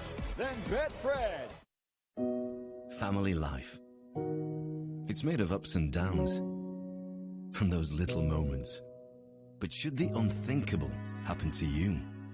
Life insurance from Legal & General can help look after monthly bills, the roof over their heads, childcare costs, and most importantly, your family.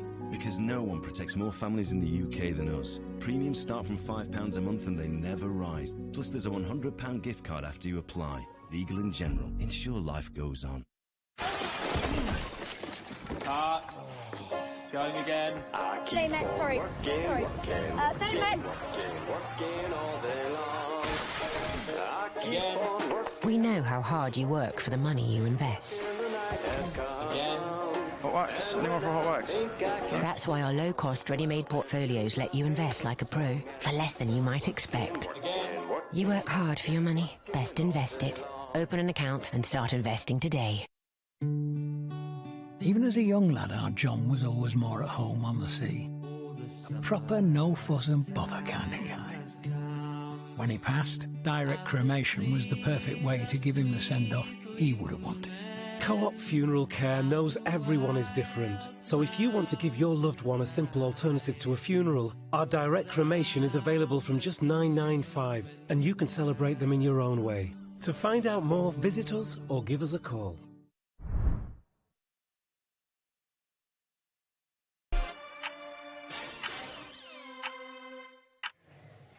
We're now joined by our third winner here on the Snooker Legends 900, Gary Filtness, into the studio. He has come. Gary, congratulations. Just how under it did you feel out there? I was under it. I was under it. I put it a brown in the middle. I thought, why am I playing a brown in the middle just to nick a few points? It plays tricks with your mind. Like, I think I'm quite calm under the cosh, but I've got to tell you, I was proper under pressure there. That's what we love to see, though. Neil, yourself and Gary go way back to your junior days. Well, I think we played in a pram at King's Cross all those years ago. I think he beat me, actually, and punched the air afterwards. But, you know, we go back that far, don't we? You know, in the game of snooker. We didn't play in the same club or anything like that. No. But, you know, all of us snooker boys have... You know, snooker's been our life, and Gary's the same, you know, and not only his playing side of it, but I like the fact that you're doing all the coaching now. I mean, I saw you at the Crucible, was just saying in commentary, when Stuart got the semis, unluckily not to beat Mark Selby, you were in his corner all the way through. Yeah, very... I'll just talk about me. Leave Bingham alone. No, but, you know, I mean, you're bigging up your coaching as well. Yeah, I know. No, listen, that was probably one of the best semi-finals you'll see. When Selby got out that snooker and hit the yellow, it all changed. Just Stuart could have easily won that. Is the ball run? Was he watching you tonight? I hope so. Do you know what? He hasn't rung me or nothing, because I don't know if he thinks he's a bocker or whatever. But it's but yeah, looking. I hope he phones me and says, I think he's buzzing me now as we talk. Okay, someone's buzzing somebody me. Somebody is. But that's very nerve-wracking out there. I bet it is. And anything can be missed. Well, we've seen that. Yeah, I think it's like the first game. I think you get that out of the way. Patrick looked solid. Do you know what I mean? I felt really good, and then I hit a couple of just not right, just a slight angle off, and all of a sudden your world changes in your head. The patterns go in your head. And it was out of your hands for a bit, because Steve had a good chance, and he didn't... I thought it was all over. I honestly thought it was all over. I thought, what have I done here? And when I had the ball in hand, did I have two ball in hands? Twice, yeah. Yeah, I wanted to play the pink in the middle. But there wasn't nothing, everything was blocked that side. And I thought, right, screw off, just play the red down the rail, and I hit too good, the black. That's right. I think it would be better for the run. He's won, But like a racehorse, he'll be better for the run now. He's been out on the table. I think he'll come on massively for the run. Congratulations to thank you very much. Gary Filtness, who, of course, will play the winner of our next match, Raymond Fry, who is the favourite to beat the 1986 world champion, our legend tonight. Joe Johnson, they're next. Let's get to Lee in the commentary box. Thank you, Rachel. Welcome back. Thank you, Rachel. Welcome back, folks. Well, Joe Johnson, the 1986 world champion. He's up against Raymond Fry. And then apparently Raymond Fry practices with Mark Hallen every day. So Mark Allen's just reached the final this week, so he could be in for a tough match, Joe Johnson here.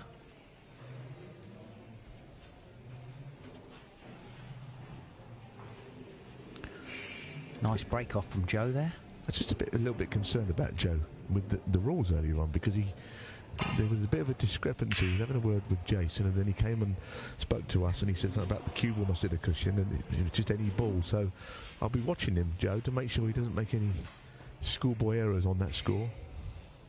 Well, these sort of pots were his bread and butter back in the day, and they still are.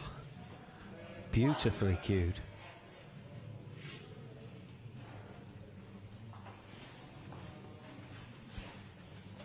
Yeah, I know that he does put practice in still, Joe, because we commentate together on Eurosport, and some days you don't see him in an afternoon. He's gone out to find a table to practice on, so I know he still enjoys practicing, and not always practicing for a tournament, just practicing because he still likes playing, basically. That was a beautiful positional shot he's played off the yellow there, and then missed the red. He's a bit jumpy these days. I noticed it a few times in some of the Legends events that Jason Francis has put on. He's a bit jumpy, but he still knows the game and he still plays well. So I saw Raymond Fry actually play a match. As he was one of the players invited to the Northern Ireland Open a couple of seasons ago, just before the pandemic, the waterfront. Now, Joe must not. He must hit a cushion here. Oh, Joe, what are you doing? No, Joe, what are you doing? What are you doing? Yes. Oh, dear. How many more times have we told you the rules, Joe? You could see it, couldn't you? It was like an incident happening, unfolding before your very eyes. You called it, Neil. You said you were worried about him, but I mean, it's you just can't roll up behind balls like that. Not only did he not hit a cushion, he didn't get within 3 feet of a cushion. And what part of that shot did you think was going to be legal? I mean, that is, if you're going to play one of those shots where you don't hit a cushion, that's how to do it, isn't it? Go out in style. Just roll into the bunch. You know what he could have played? He could have played up and down and played the red over the hole, anything but what he did do. Anyway, back to Raymond. It's a chance. Wow. This is the shot. Blue into the pack. He needs to hit the pink full on the face. Oh, he's played it softly. That wasn't the shot for me. So I got on a red to a degree, isn't he? Screwing that in as hard as I could. Smash the pink on the nose and see what you're left there. But if he manages to knock this in and get on the black, they are still there. Raymond Fry 9. Well, Joe's going to have to play up the table here. I really hope he that cue ball hits that left cushion on the way.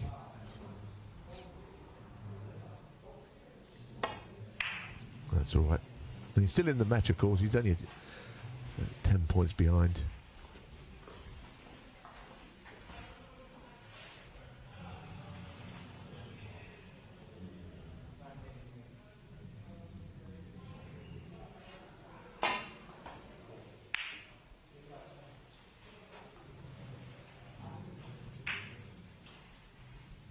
I know that Joe did sort of come down this afternoon, drove down. He didn't get it with a lot of time to spare. Maybe he didn't have enough time to sort of think a lot of things through. But anyway, now he's done it once and he's been punished. And hopefully it won't happen again, because it hasn't really affected his chances that badly. No, there's only 10 in it. So plenty of time left. 11 minutes still on the clock. So they're going to be playing a few safety shots here.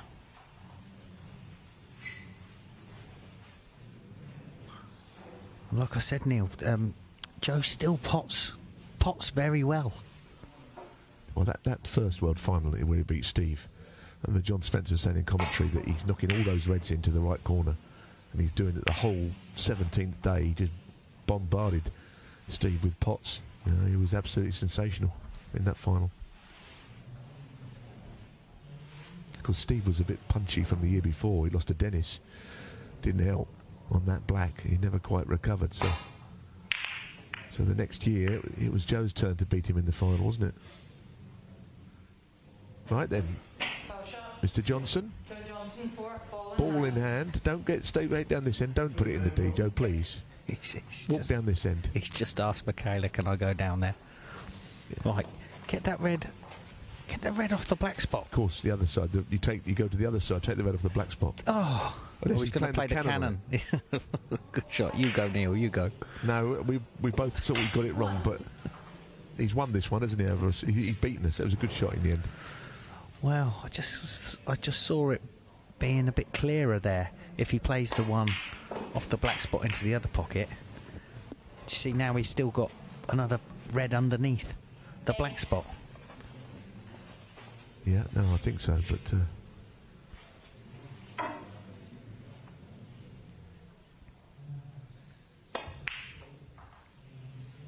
was going to say that when I was here on week one, I saw so many of those miss to the top jaw. Joe directed a bit of traffic there as well afterwards to let us know. Yeah, it does pull up there a fraction. It definitely doesn't go down, does it? No, it's caught everybody out. Oh, he's underhit that fraction. It's not much fun, this shot, is it? No, you're leaving everything after this. This has got to go in.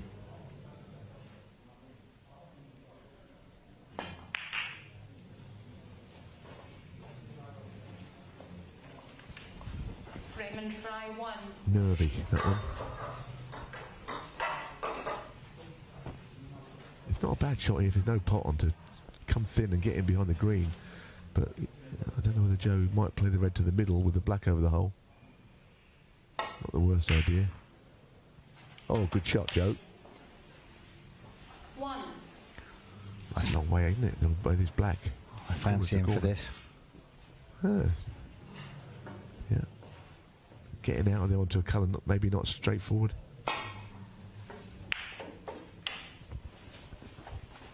Oh, perfect.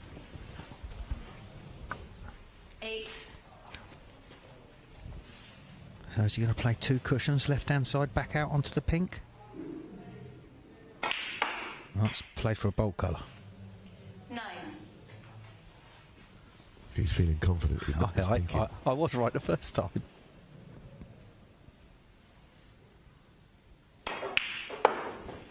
I'm telling you, these pots are going in clean as a whistle, Neil. Well, yeah, you know, he's been there and done it, hasn't he?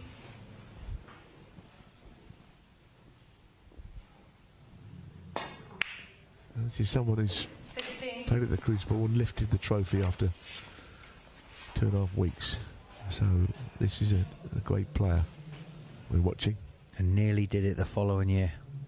Yep.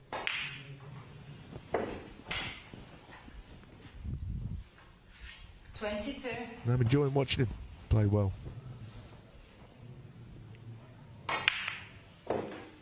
23. Class is permanent, I think you said earlier. Class is class. Doesn't matter what we say in this commentary box, he's got his name on that World Championship trophy now. Absolutely. Yeah. Well, he's got a good lead here. I know it's ended there, but he now has got himself in front, which is what you do. And Raymond has got to, you know, he's now got to make a bit of the running to get back into this. But he's got a chance here with this long red.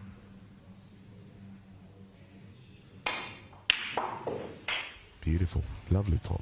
1.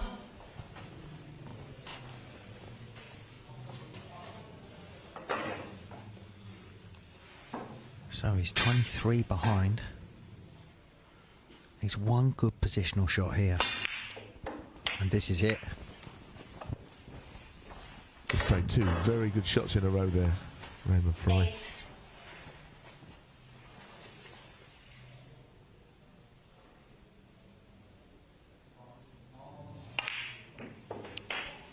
9. Not perfect this time.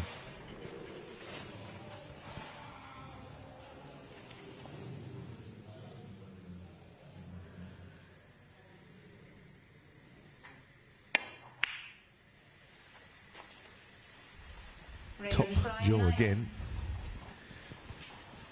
I think that was always high, that one, Neil. It's interesting, isn't it? You know, you look at the way that the bookmakers chalked up this match, right? They said that Raymond Fry would 7-4 on favourite. Now, he's a good player, but, you know, Joe has been a great player, so whether they got that right or wrong remains to be seen. But that's how they saw this match. Maybe they underestimated Joe Johnson, as people have done before, let's be honest.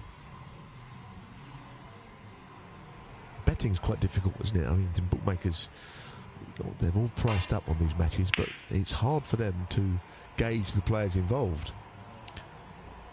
It's also very hard for us to pick, Neil, because it's a 15-minute frame and anyone can win.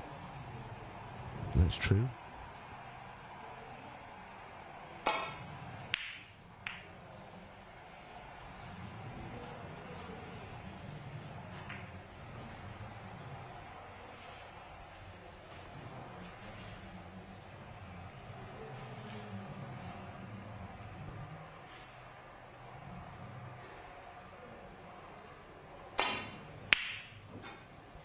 This is the thing, isn't it? Now you get a few behind and you're constantly going for shots, trying to just get some scoring together.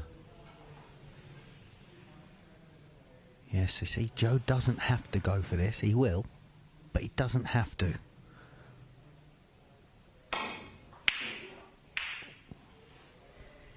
There's lots of moving parts on that shot, wasn't there?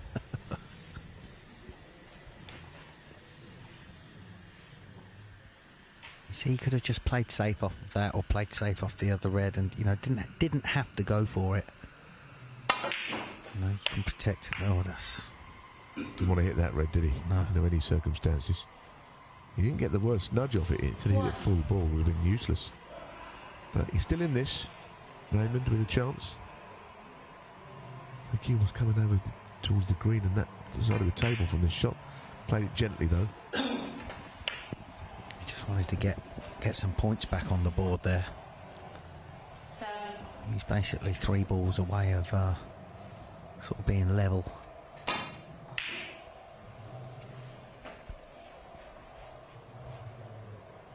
Raymond Fry 7. That's a nice kiss. I think I'd be pushing the red on the left cushion if I could here. With the other two. That's what Joe's done. Very good. Yeah.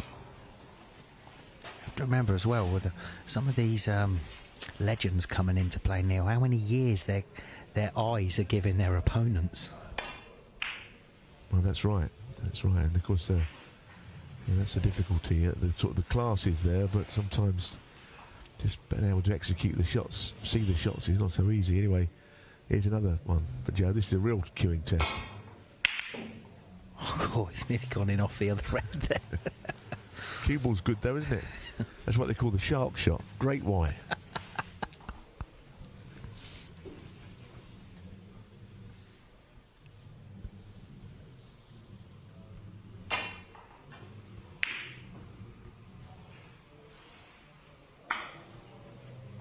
So he's being very patient here, Raymond Fry. Yes, he's 8 behind, but he says, okay, well, I think that I'm going to get another chance. Yeah, and it could be after this shot if Joe's not very careful. Now the red's dangerous here. There's a race between the cue ball and the red. Oh. Awkward queuing now as well on the long red. But if this red goes in, Raymond Fry goes favourite.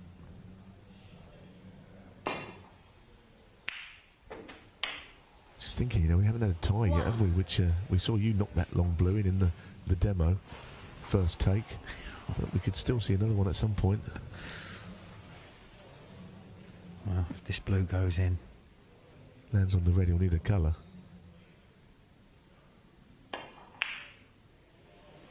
Well, he might just nick this, mightn't he? How long left? Not long.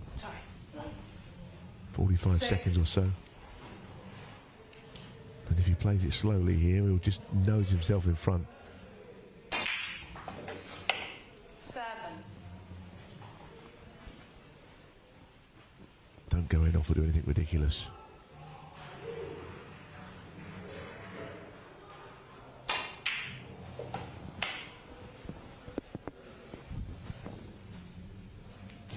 Well, if this is a horse race, you say he was weighted with and came with a challenge to lead on the line. Oh,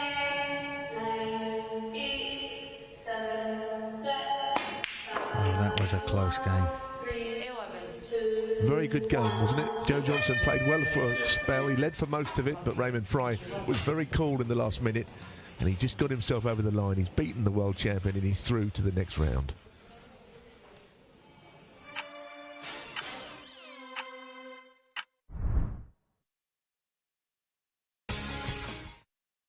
I'm in. Okay, now, you can have a great first day. I promise, right? Your donations helped 3D print his heart to guide his surgery and saved his life with a groundbreaking innovation.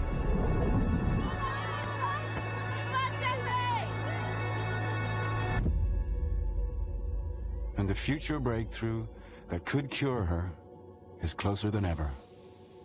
Help us turn science fiction into reality and save more lives like hers. Donate £5 to the British Heart Foundation now.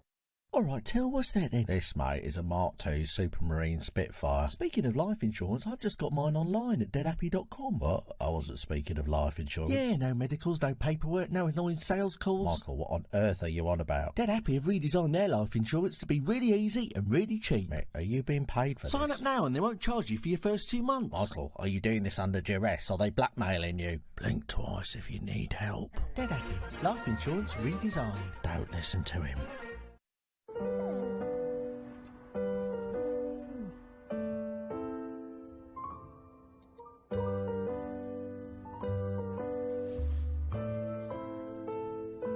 When you can buy bespoke just for you from a real person. Why buy boring? Shop Etsy.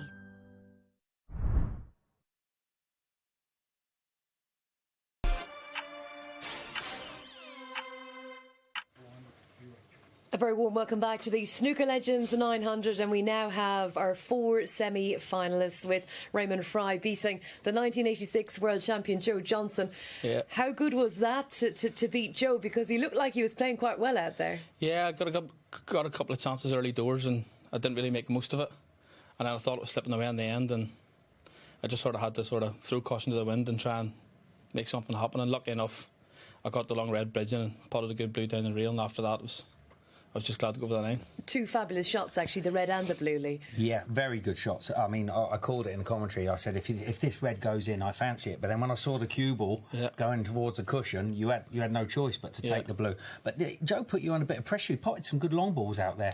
Yeah, absolutely. I mean, he's a legend of the game. You know, 86 world champ, and you know, I played the great TK at Q School a couple of years ago, and it was tough going. You know, I had to play extremely well to go through that. So I knew tonight I was up against it. You know, Joe's still a good player. Surely practicing with Mark Allen must help you come up against. If you're practicing against him, you're not worried about anybody else. Blisters in my hands lifting balls out, to be honest. Yeah, no, I'm very lucky. We've got a great club with a lot of great players, top amateurs in the country. We've got Mark Allen, we've got Jordan Brown. And between the top amateurs and them two, they keep us on our toes, and you really have to work hard in practice, or you'll get beat. Simple as that. 100%. Yeah, so it's very good. It's a great club by the sounds of it. You got Jordan Brown, of course, won the Welsh Open. It was a very heroic victory. I remember it so well. And obviously Mark Allen, Northern Ireland champion. Were you in Belfast to see him win that? Yeah, I was. It was an incredible atmosphere. The waterfront was bouncing. It was magnificent. It was just. I'm selling Stradesville after that, so I am, to be honest. You're not the only one. Everyone that's been in here. I see until you're in that pressure cooker. It's hard to explain just how how hard it is, you know, with Yeah. the shot clock and stuff. And I suppose being a snooker fan, growing up watching the legends, you mentioned Tony Knowles and you Yeah. played him not too long ago, and to be even to get to play a player like Joe Johnson, it's kind of dream come true stuff for so many players. Yeah, absolutely. You know, Joe was before my time really, but you know he's you know, he had to drop that in. But, a youngster. But you know, I'm not that old yet. But no, like he's a as you say, he's a legend of the game, and he can still play. You know, so I'm just. His potting was very good tonight, and he's made a mistake with the rules. Yeah. You know, as we sort of said, we tried to tell him the rules when he got here, but you just can't roll up to anything in this game. Raymond, we kind of had a funny feeling something like that was coming, but I mean, it didn't really influence the match in a big way. As soon as he did it, he goes, "I'm not supposed to do that." No, Joe, you're not supposed to do it. Neil Folds on the commentary back roaring at him. What are you doing, Joe? He called it. Neil's called it all day. He said, "There's something going to go wrong here," and immediately. Anyways, things didn't go wrong for you. It was all right on the night. Congratulations, and we will be seeing you against Gary Filtness. Yep, looking forward to it. Yeah, so we. Congratulations. Cheers, well done to Raymond, who will play Gary Filtness in our second semi-final, and our first coming up next, Levi Meiller from Canada, another Northern Irish player, Patrick Wallace, and Meiller is 5-2, Paddy's 2-7, so short price favourite for this one. Let's find out if we'll have an upset. Over to the match room we go. Yeah, thank you, Rachel. Interesting match this. Two winners from the first round. On the right, the Canadian Levi Meiller and Patrick Wallace, a quarter-finalist in the 2001 World Championship at the Crucible. So you've got some big hitters in town tonight. Levi breaking off. I think, to be honest with you, Billy, who's alongside me again, Billy Castle, safe to say that you can understand why Patrick Wallace would be favourite for this match and what we've seen so far. Yeah, Neil, Patrick made a brilliant break in the first frame there against Andrew Higginson. He looked at home out there, the pace suits him, you know, and Levi's up against it here, I think, in the semi-finals, but anything can happen. I think Levi's come all the way from Canada. He's won his first match. He'll be here Wednesday on finals night, of course, whatever happens, so he's up for another little bit, so that's kind of nice to see. Yeah, well, in this game here, Levi's got, I think, like I say, he's in the final now Wednesday. You know, he can let his arm go a little bit. He's got nothing to lose this game and all to gain. He certainly made sure he hit it hard enough. He's played quite a nice safety shot there. Well, that's a nice safety shot now. Yeah, Patrick Wallace, at the 2001 World Championship, he beat two top players. He beat Alan McManus 10-2 and beat Mark King 13-5. And he lost 13-11 to Joe Swale. That was for a world semi-final. So he's got the form in the book, albeit 21 years ago, he's still done it. Well, yeah, you don't beat them players at the Crucible, Neil, unless you're a very, very good player. Him and Joe Swale must have been a battle of the boys from Belfast. Well, went astray. Yeah, Patrick I played a few times. To be honest, I won't lie, I would say it to him, but he actually was one of the slower players around. He got a little bit bogged down for a period.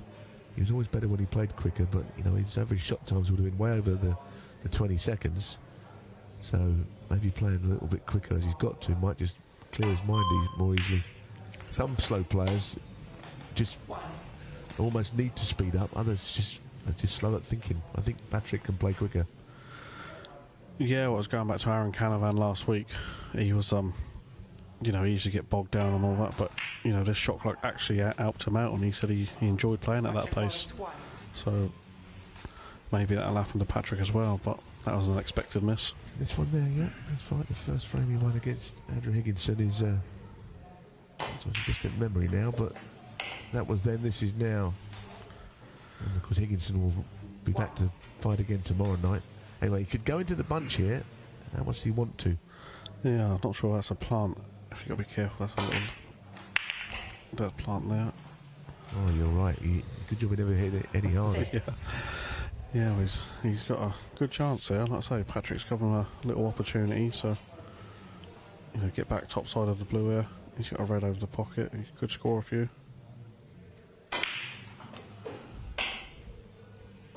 I think this table's more responsive than what he's used to. Because he's obviously screwed up for the blue there. He's gone much too far.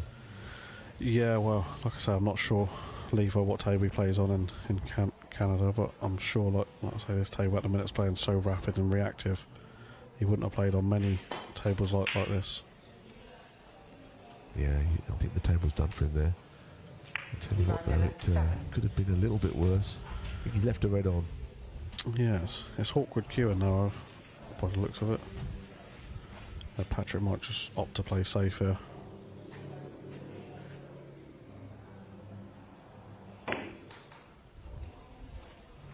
So he's got away with one there, Levi Meiller.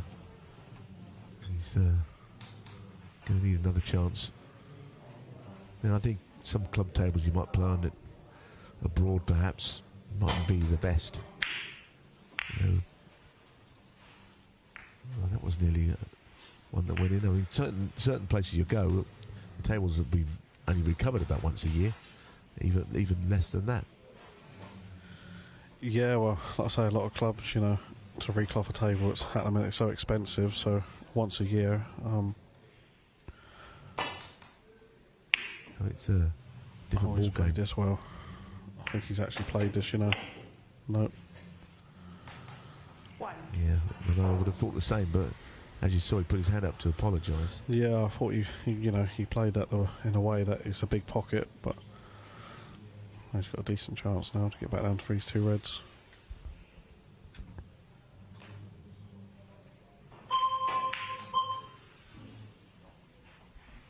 Oh, he's not. Oh, I didn't think that was going to drop. No, I don't think that was going to drop now as well. I thought that was a miss. Pace is everything. He's not exactly finished in position A here, so you know he's a little bit more nervy. He did say when he came in after beating Andrew Higginson that he was surprised he played so well, but he's been busy and he hasn't been practicing. So this is more like perhaps Leo expected to play this match. Yeah, well, you know, that match against Andrew, he didn't expect to play like that, so coming back out this game, you know, he's got a little bit more expectation on himself, and he's struggling a little bit at the minute, but like I say, this game, there's a bit of money on this one as well. I mean, if he wins it, he's guaranteed himself $250 tonight. You know, I know it's not a lot, but it does cover expenses of coming over and hotel fees. So Patrick, he might have had a good shot there, acknowledging that from his opponent. He's put him in a bit of trouble. He's got a little shot to nothing red here, which he's hit very thick. Yeah, he's hit that very thick there. I think he might have got away with one there though. He's covered the roots. I don't say he's covered the reds to the left pocket.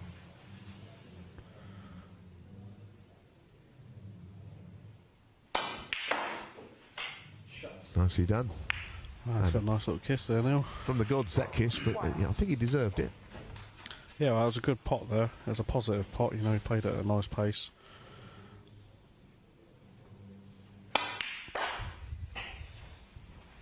It's usually one of them old two-piece cues a lot of the Canadian players used to use. Cues, you don't see those screw-up mid-joints very often, but it's a decent piece of wood. And he's just getting to grips with his table now. He's moving the cue ball around quite nicely. Well, yeah, like I say, after the first frame, he's certainly settled down now, and he's showing us, you know, what a good player he is. The first frame, I think he was a little bit nervous in the first game there, you know. Now he's settled down, he can hopefully score a few here, get a good lead. I'm not sure he needed to play that shot there. I think he just could have rolled that in for the blue. Well, he's got the green as his backup, but to get on the red from it's difficult. Yeah, it's going to be tough to get the white out of that corner.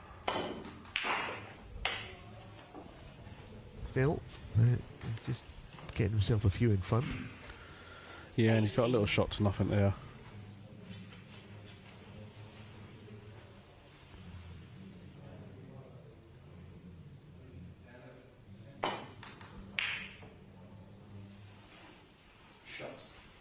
It's another good safety shot, and again, you heard the voice of Patrick Wallace there, acknowledging that, so he's keeping him down at the moment.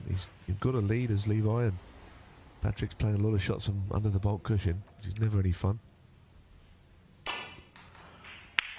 No, Levi's, like I say, he's built up a good little lead here. He's not missed anything. He's played some good safety shots. Yeah, and that is a good safety shot. Oh, Patrick's he's asking a question now with that shot he's just played. Yeah, that's a very experienced shot there now. Yeah, I'm just trying to work out what the right shot is. If he's playing any sort of it might be playing the in off onto the two reds here. Right. That's clever. You've called it there now, he's played that well. What a clever shot that was. Sort of something you might see in 9-ball pool, which I reckon Levi plays. Yeah, I reckon he, like I say, I reckon he plays a bit of 9-ball pool. That was a good cannon there. Oh, that's an even better shot. I mean, the shot on the red was good because even if the red doesn't go in, the cue balls moved the reds away. That was a dual-purpose shot, and all of a sudden he's picking it to find a bit of touch. Not an easy red shot, mind.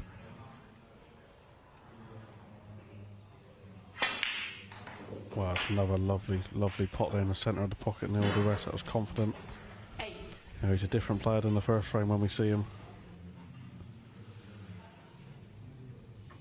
He's definitely got to grips with this table now and the format. He's striking the ball with a purpose here. He's zipping the cue ball around beautifully. 14.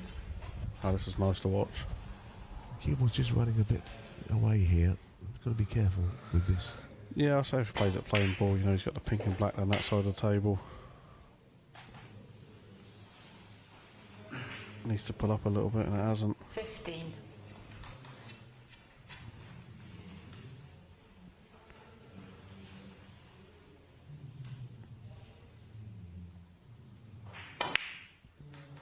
No, it's gone wrong. And of course there is time for Patrick, but he's a few behind here. He's got work to do. Yeah, certainly. That black was a thin shot there from Levi to take that on, but Patrick will want to be getting back in this frame as quick as he can.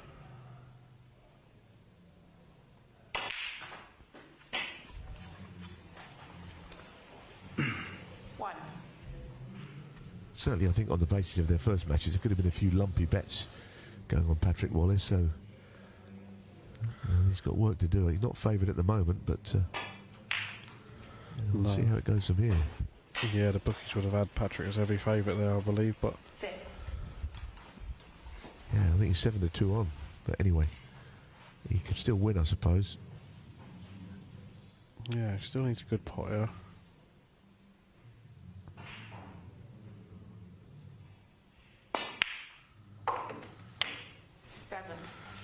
And that was the trouble there now, I think, getting out of that corner, and that cannon looked always on. Yeah, I mean, he can afford to play, say 4 minutes is still long enough, but Yellow ball. it's the deficit now, 29 points. So something's going to have to happen soon. And of course, if he lets Levi in again, he might just win the frame, never mind the time, might just pot 2 more reds and colours. Lights out. Yeah, like I say, Levi's playing very confident. You don't want to give him any more chances because... So he's 29 points behind. That's another good safety shot he's played there. Yes, it's a good combination actually from Levi Meiller of a few good pots and 2 or 3 safety shots, which has got Patrick Wallace in all sorts of trouble. Yeah, we know if Paddy's saying it's a good safety shot, it's definitely a good shot. Now what's he going to do here? Red to the middle maybe, or he might just think, I'm going to just get up the other end of the table lively. Yeah, I think he's playing that shot now. Shot to nothing there. White back to baulk.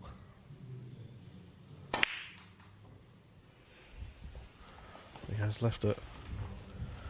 Will Patrick be aggressive here and try and screw cannon these 2 reds? Or will he just play it plain ball?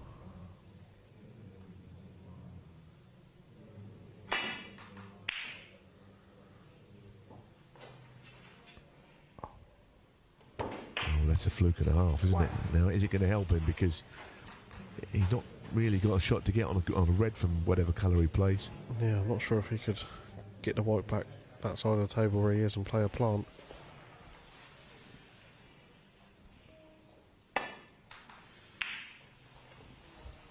Deciding to be very patient.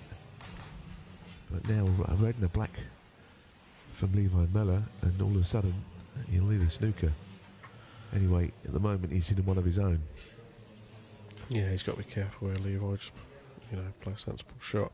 Just get to the left side, I think. Keemore needs to accelerate here. Oh, this is Paddy's chance here. It's a chance he's been waiting for, and he's got 2 minutes to turn these fortunes around. Yeah, you have to get on, I think, with a little bit with the pace. I don't think there's any margin for error. It's not good, Billy, is it? No, he's not played that great. He might have to try and get a little apple cannon there if he can play it. It is very thin. Not bad. Played it quite well.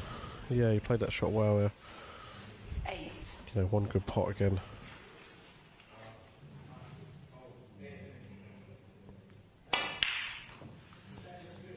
Oh dear.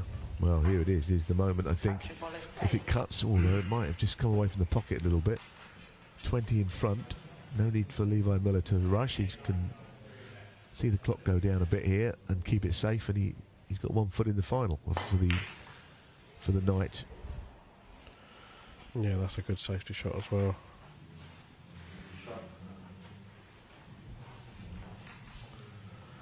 Oh, I certainly didn't see this one coming now in this match. No, I think this is a bit of a coupon buster, isn't it? Yeah. But like I say, this is the format, we've talked before it, how good Patrick looked in the first game, and Levi was, a little bit nervous, but he's played a good frame here.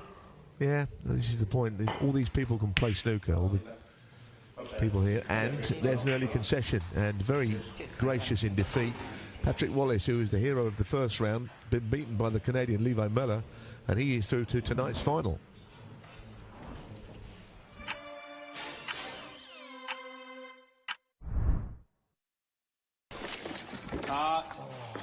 Going again. Hey, Matt, sorry. Thanks, Matt. We know how hard you work for the money you invest. Hot wax? Anyone for hot wax? That's why we offer investment coaching from qualified financial advisors entirely for free. You work hard for your money, best invest it. Book a free coaching call today. How did the inventor of the clock know what time it was? What time is it? Oh yeah, it's 28:60. Life is confusing. Don't be confused. BeConfused.com. Family life. It's made of ups and downs, from those little moments. But should the unthinkable happen to you? Life insurance from Legal & General can help look after monthly bills, the roof over their heads, childcare costs, and most importantly, your family. Because no one protects more families in the UK than us. Premiums start from £5 a month and they never rise. Plus there's a £100 gift card after you apply. Legal & General. Ensure life goes on. Apply wax. Place the strip. And... Be a bad time for the broadband to go down. Don't worry. Vodafone full fibre broadband is up to 5 times more reliable than standard. You did switch to Vodafone, right? Switch and save over £200 versus BT.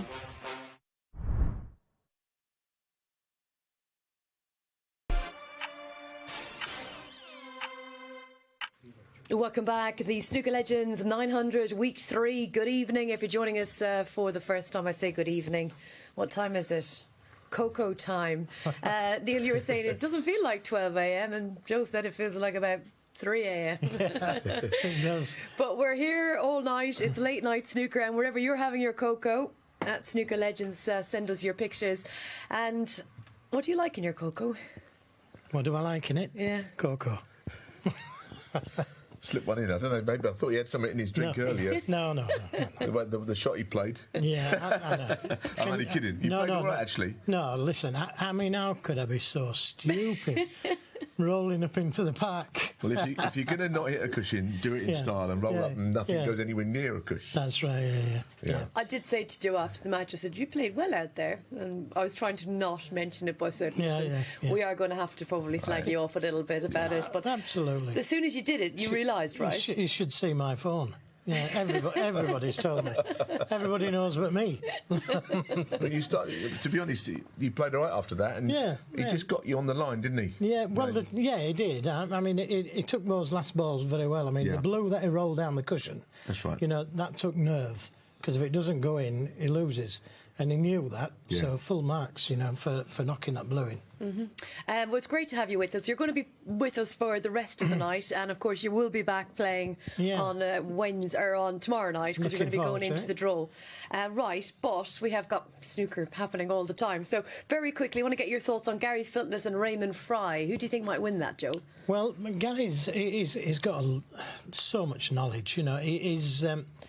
You can never discount them, and on a one-frame match, anybody can win. Like the last guy that's just won, Patrick was well and truly favourite, but he beat him, and anybody can beat anybody over one frame, and that's what makes it so exciting. It's really exciting, and to see Levi Meiller coming from Canada and making it through to tonight's final. Yeah, I really enjoyed it. You know, I look forward to playing again tomorrow. Cool. We can't wait to see you play tomorrow. What about Gary Filtness and Raymond Fry? Interesting to hear from Raymond there, talking about the players he's practicing with, the Jordan Brown, Mark Allen, you know, fabulous snooker players. The bookmakers must make that a very close game, I'm sure. I wouldn't like to say. I think Raymond Fry's got a chance. Okay, well, Raymond Fry is, 10 to 11? Gary Filtness 4 to 5. They don't know, do they? They don't know. Bookmakers don't know. We don't know either. Do you? We will enjoy this one, and they're ready. So let's cross over to the match room. My thanks to Joe Johnson. Of course, Joe will be back. He'll be in the commentary box shortly. For now, though, let's get to Lee Richardson. Thank you, Rachel. Welcome back, folks, to the second semi-final tonight. Gary Filtness and Raymond Fry.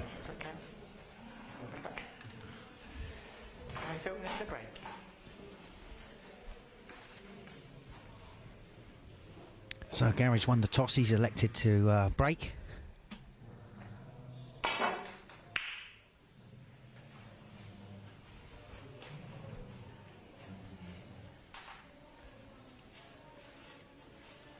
Quite a nice break off there. He's short of the bolt cushion.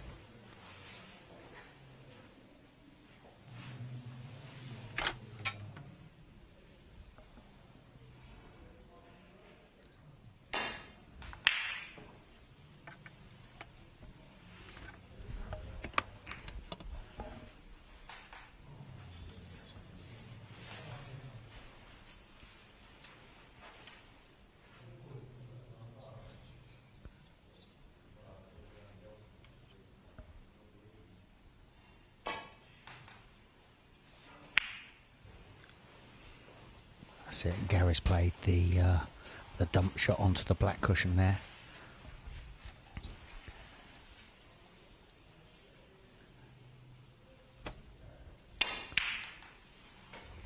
And I've been joined in the commentary box by the 1986 champion of the world, Mr. Joe Johnson. That took some remembering, that, didn't it? Not at all. I was trying to think how I could bring your shoes that you were wearing into it, because I only wore this shirt once, and all of a sudden I'm the shirt, and now you know you got some mileage out of those shoes. I certainly did. Yeah, I've still got them actually. Oh, they were class, mate. Class. Yeah.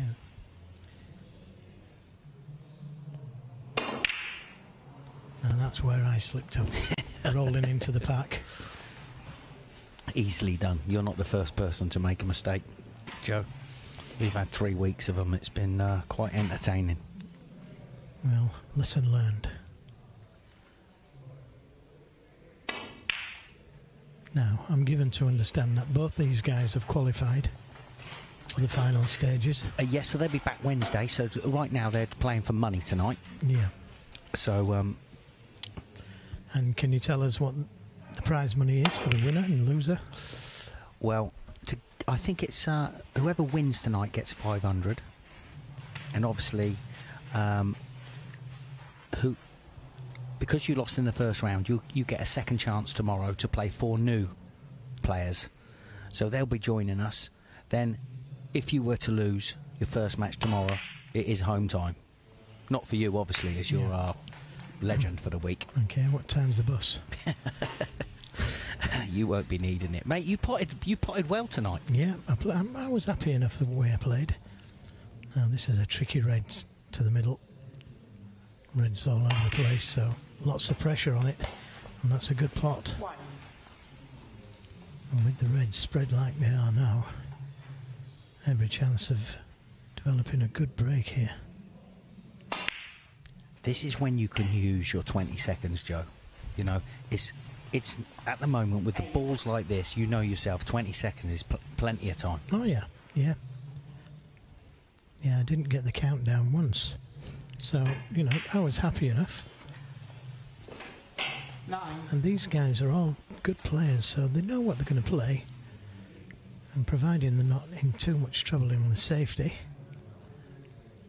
and it should be straightforward, as you say. The balls all nicely spread. 16.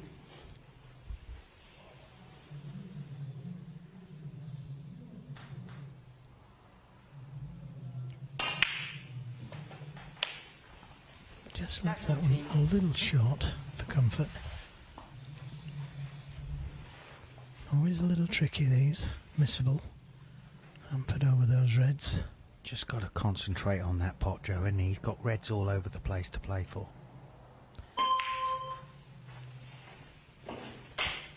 Nicely done, but just overrun slightly. I think he played for the ones to the middle. Yeah, I think so as well, mate. But he's on this one to the corner.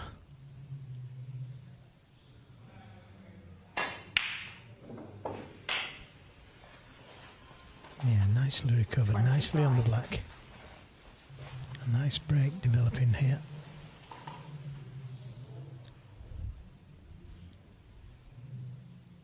I can't see him failing for another at least 4 or 5 reds and colours. 32. Yeah, it looks easy, doesn't it? But we know that anything can happen at this game. Something bothered him there. Just refocusing. 33. And if he does miss, of course, the balls aren't easy, are they? And there's plenty of reds on the cushion. Got a nice little 40-odd break. And again, it's overrun. 40. Yeah, he needed a bit more bite into that. He needed to sort of hit it a little bit softer with a bit more bite.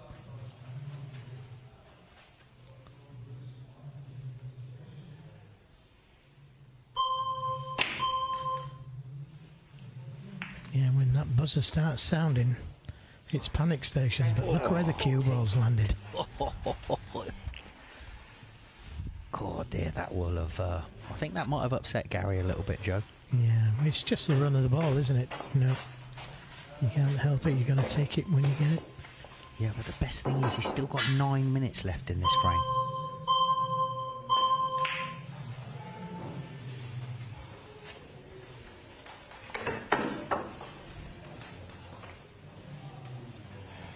But like you said, 6 reds on the cushion virtually, Joe. Yeah, it doesn't help. Gary scores that. If he does get in, yeah, there's 4 open reds, but then there's work to be done, and he's got to get in. And now another red on the cushion. Another good safety. Plenty of pressure on this next shot. If he takes the cue ball back down the table. Well, I don't understand why he's playing the only red in the open.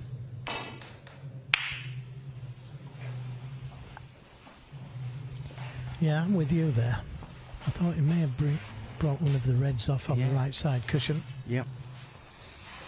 You know, just drop the white ball onto the black cushion like he's done. Yeah, it's easy from here, isn't it? Yeah, I haven't missed a shot for 3 weeks, Joe. Yeah.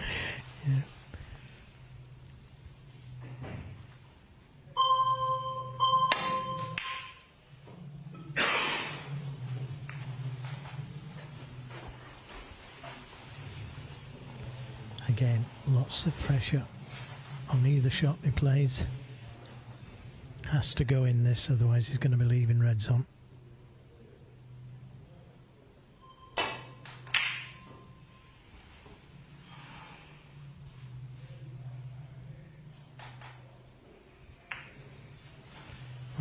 Nothing easy he's left, but he's left an easy safety. Push another red to the cushion, maybe. Yeah, and he's running the clock down as well, you know, which is shrewd thinking. Well, decided to play the double. Well, he could have played the red just as a side cushion, played a good safety. He's left maybe a half chance here.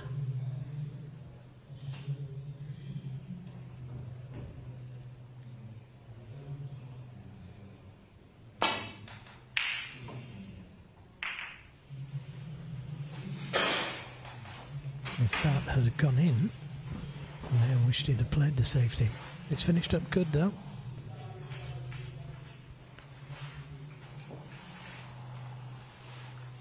Yeah, he's going to have to push the boat out sooner or later, Gary, if he doesn't get a chance. You know, 7 reds virtually on the cushion. 6 minutes left, 40 behind. Right. Okay, here's a chance, Joe. He's got to take a red into the middle. Surely. Yeah, and he's got to be careful here with this red, because I played a red earlier and it drifted up towards the middle pocket bump. Instead of dropping in, it went the other way. This isn't easy.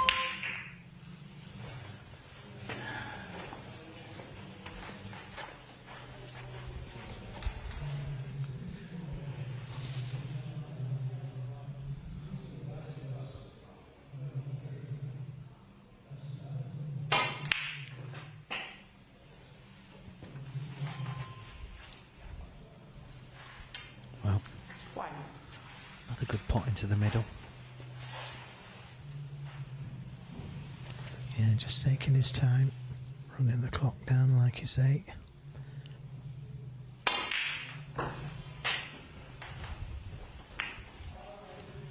Well, that's not the best kiss in the world. Pressure on this one. He could be leaving reds on if he misses this one.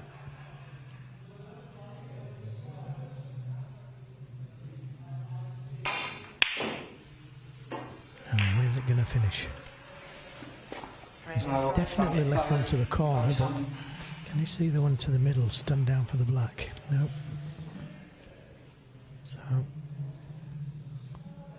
he's got to start somewhere, and that's a good pot. Yeah, what kind of an angle does he have in the pink to get back to the reds? He may have to take the green if he can't get down there.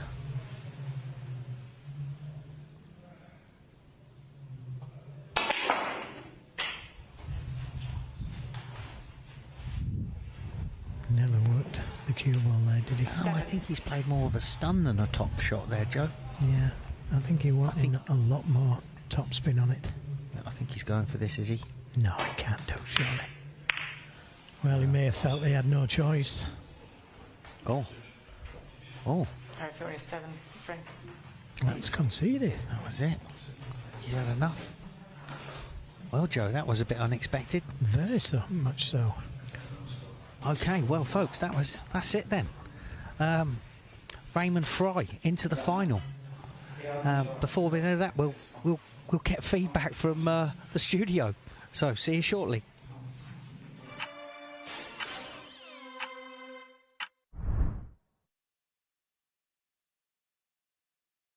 With TalkTalk, you can speed up and spend less on broadband. Out of contract on superfast fibre? Double your speed, and you could save £134 on average by switching to TalkTalk Full Fibre 150. Just £32 a month for 24 months. Get ultra-fast full fibre. Average speeds of 152 megabits per second, plus the award-winning Amazon Aero router. Switch to Full Fibre 150 and save £134 on average. Search TalkTalk Full Fibre for deals that make sense. TalkTalk.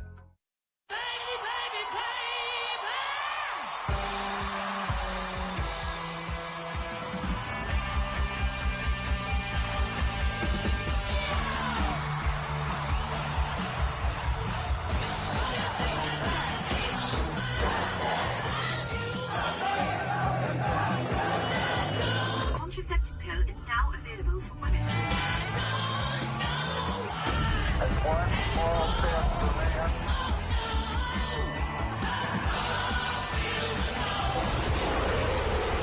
The UK UK's first human heart transplant has been completed, supported by the British Heart Foundation. We were a noisy generation, but it might be something quiet we do that becomes our greatest legacy. Leave a gift in your will to the British Heart Foundation and fund groundbreaking research that could help save millions of lives. Search BHF Wills.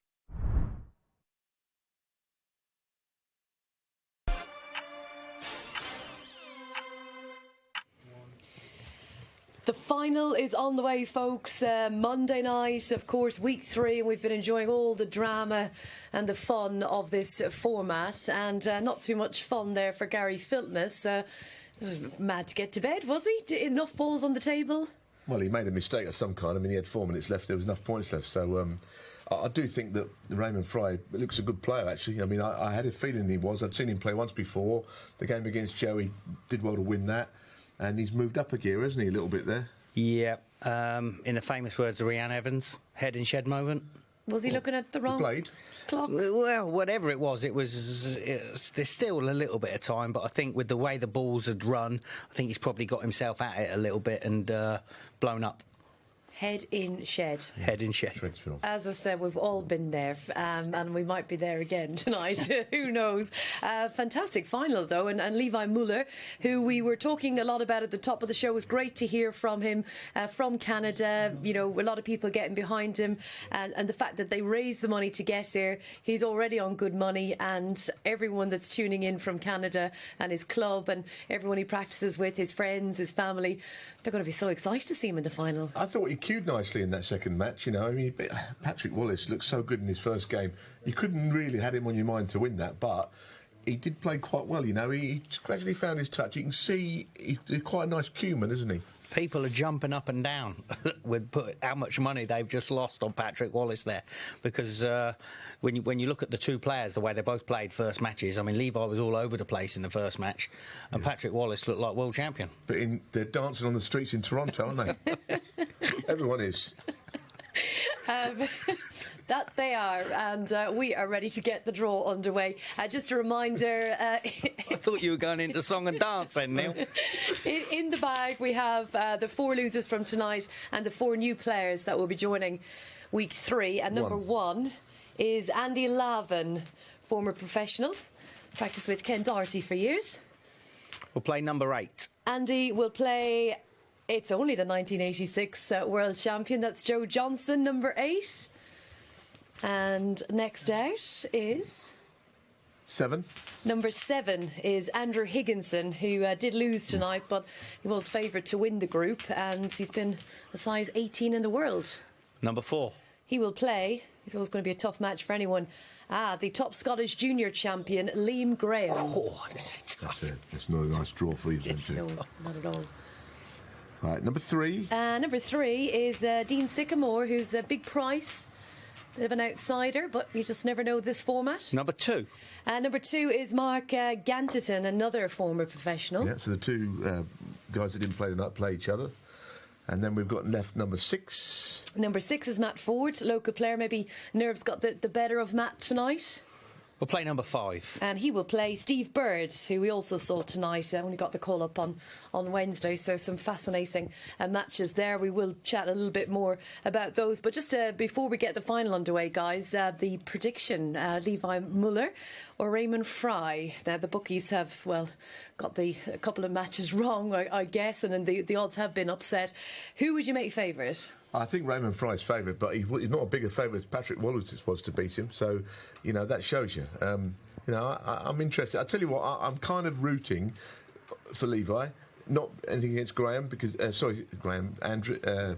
Raymond, sorry. I know it's lots late. of people. It's Stephen Fry. He's not playing I nearly said Stephen Fry. I told you we'd have head and shed again tonight. Yeah. Raymond is 4-6 the favourite against Levi 11-10. Who would you predict? I fancy they've got it right, even if Neil hasn't. I think they've got the betting right, but whether that plays through. I don't know, you know. I've known Levi for a few years now. Lovely bloke. I know Anita's back home watching him. She texted me earlier, so she can't wait for him to play. So he's already done them proud. And, you know, you have to remember, they're all coming back Wednesday. Stephen Fry against Gerd Muller. What more could you want in the final tonight?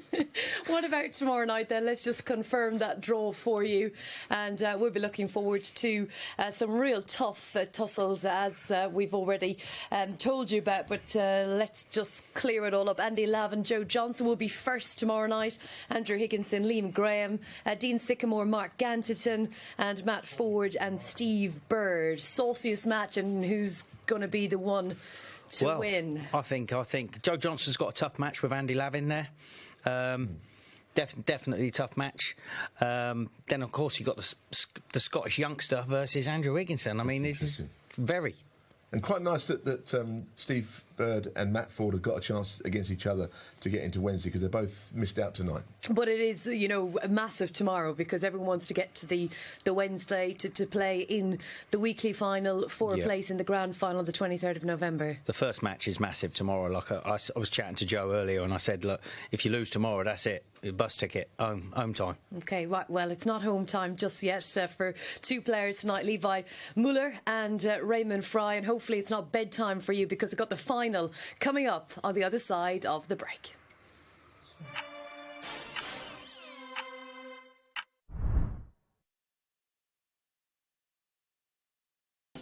My parents always said I was born dancing. I just love it. Bhangra, disco, even line dancing. So I was thinking, I want my funeral to feel like a celebration with music, dancing, the lot. With over 150 years experience, you can count on Co-op Funeral Care to help you pre-plan the send-off you want. Co-op, it's what we do. With PlusNet Superfast Fibre, you get great value, reliable broadband for just $21.99 a month for 18 months. And with full fibre now available, you could scroll, stream or shop even faster. All with our award-winning customer service squeezed in. Offer ends 5th of October. Search PlusNet Fibre now. A rare and beautiful tiger, trapped by vicious steel cables, slowly dying. Another victim of wildlife crime. Adopt a better future for tigers with WWF and help stop their painful deaths. We'll send you an exciting adoption pack with a cuddly toy. Call 0800 035 7100 or search WWF Tiger and adopt a tiger for just £3 a month. We must do all we can to keep them alive.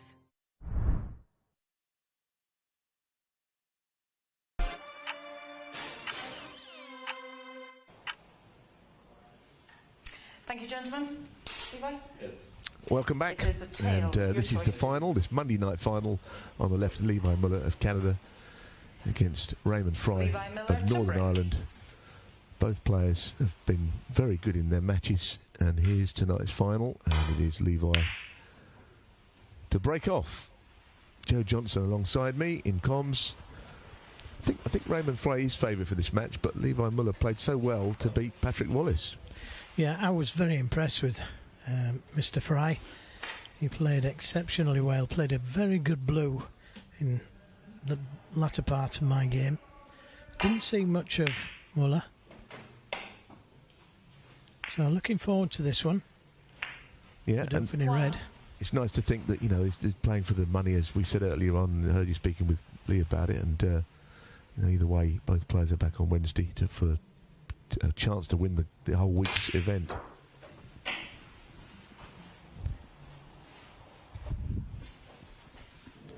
Fry doesn't miss many, and he puts some good pressure balls. He didn't panic against me, even when he was, I think he was 30 behind. Didn't panic, although he's just got into the cue ball a bit too much there. Not on the black, I don't think he's on the pink.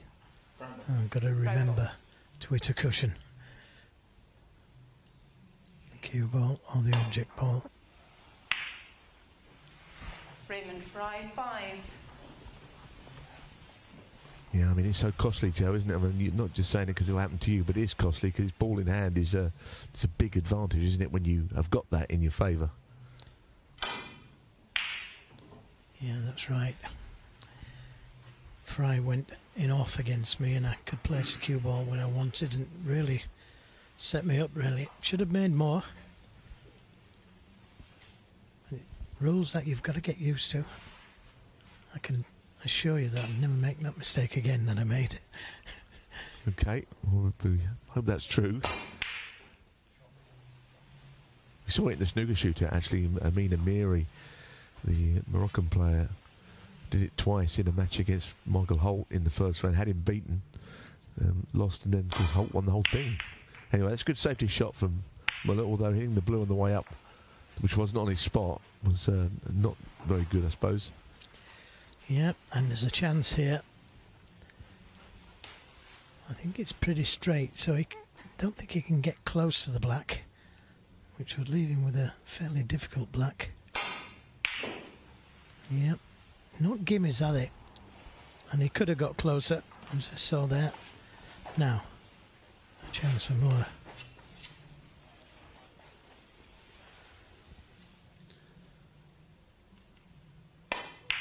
Saying Joe, he's a Canadian, he's got one of them old Canadian cues, isn't he, that you don't see many of those now, those screwed up in the middle joints. Nothing wrong with them, but there's something you wouldn't see many other players from around the world use. Yeah, it reminds me of Robidoux. Yeah. Robidoux's cue. And his cue action, actually. Yeah, I can see that, actually. I completely see what you mean there.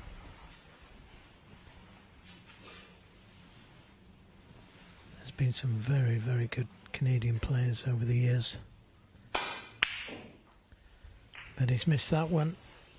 Oh, that was a nice little kiss. He would have been perfect on the two reds above the black spot there without the kiss. No, not quite so straightforward. Just one or two little nudges have gone in the way of Levi Meiller tonight. I wouldn't deny him any of those. Even there, as you say, the little kiss has worked out. And Raymond Fry, doing like so many players have done, those shots to the middle pocket and missing at the top jaw. Yeah, it just drifts to the left. As he was playing the shot there, the red was going to the left of the pocket. It should have been going to the right. It goes the opposite way for some reason. Almost against the grain, isn't it, when they go up there? Anyway, it's one of those things, once you know it, you have to get used to it.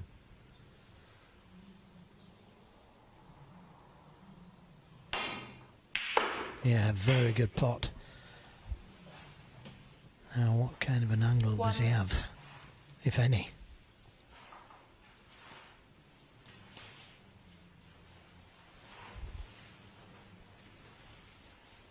Blue ball. Blue ball.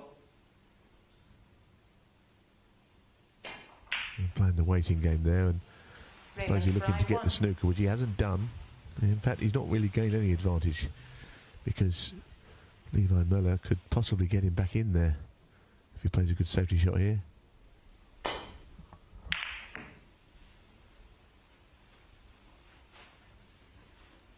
Yeah, well called. And that looks pretty good. He's a bit heavy-handed, but the direction was great, and you've got to hit these snookers for the same reason. Ball in hand will apply for any foul.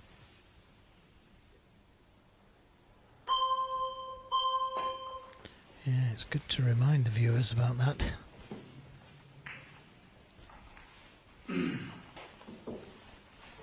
Can't afford to leave it short. Could have been end of frame.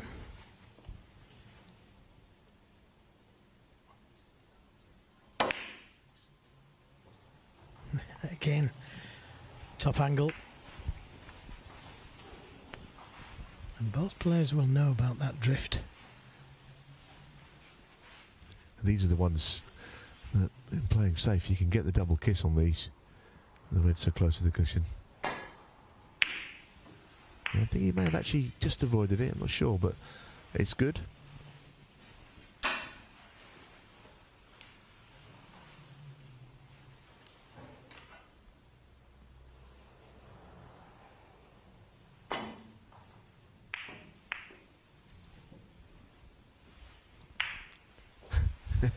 I tell you what, he's living dangerously. Got a little bit of the middle pocket there, which slowed the cue ball down.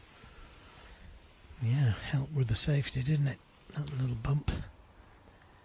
Just wonder if Levi's sort of name is on tonight's winners sheet. Just a little nudge here or there is keeping him going. You never know.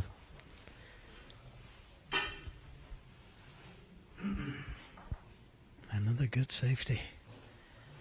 Might just be able to hit that red below the pink. Just got to be careful. Well, managed to avoid everything, and this could be good. He played good safety in his match against Patrick Wallace.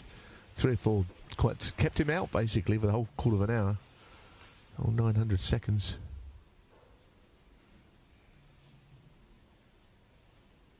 Oh, that's good. Yeah, that's an excellent pot. He's got a good cue ball. That's where he played the cue ball to.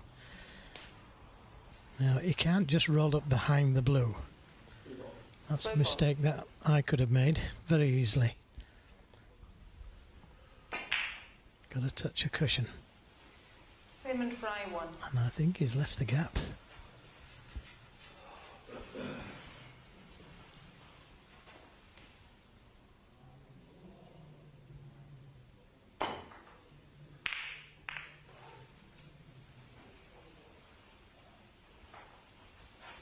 Low scoring this one.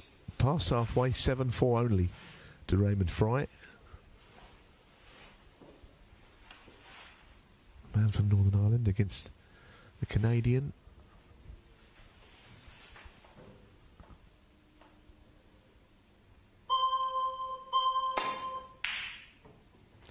It's horrible when you hear that sound. You feel like you've got to rush the shot. And he's played it quite well. Played the pot, but played the safety at the same time. He can just roll up off the side cushion to that bottom right-hand red when he's playing the other one. I think he's playing the pot, Neil. And what a pot it was. He deserved better. Goodness me, look at the spin on that cue ball. I think he used a bit of right-hand side on it, as you saw from the reaction. Ping ball. And he's got to hit this.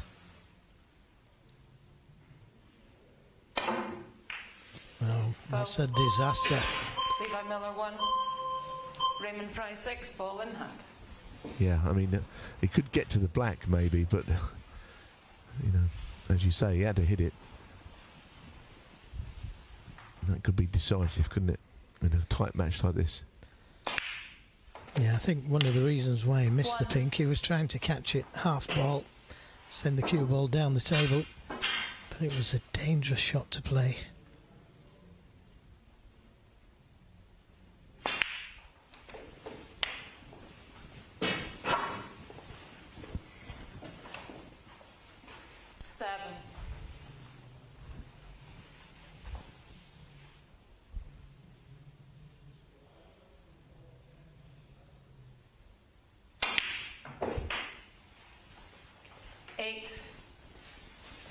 Well, didn't really get into the cue ball there. Wanted to be straighter on the pink.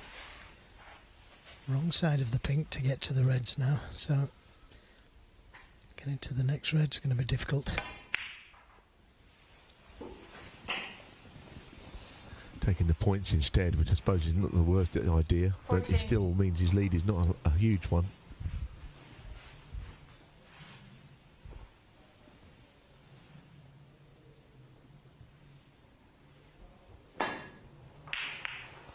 Four minutes left. Raymond Fry 14. 22-point lead for Raymond.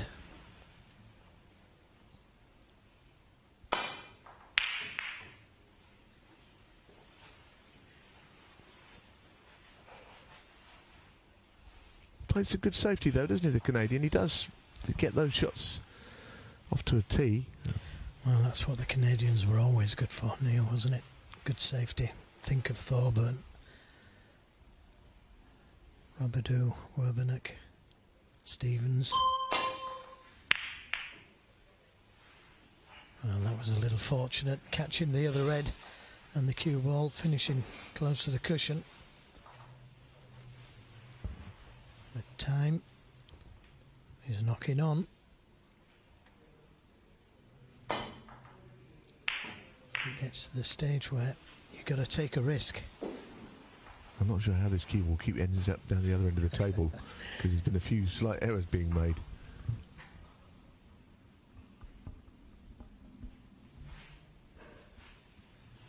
This is the point where you wonder, is it worth going for a pot or not?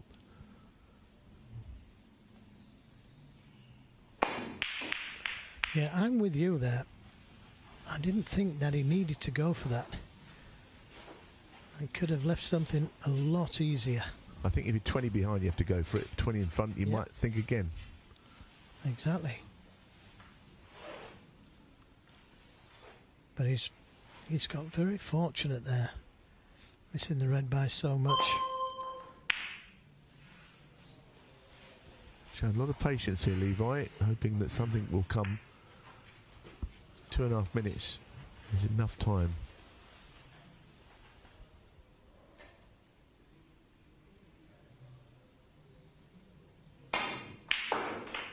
Yeah, that's a very good pot. 1. Can you see the blue? Just taking his time, letting the seconds run out.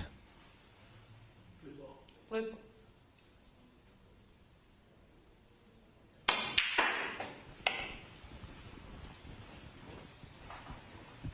Pressure's on him now, just to make sure he doesn't make a silly mistake and leave Levi one more chance. But he is sitting pretty, 28 in front.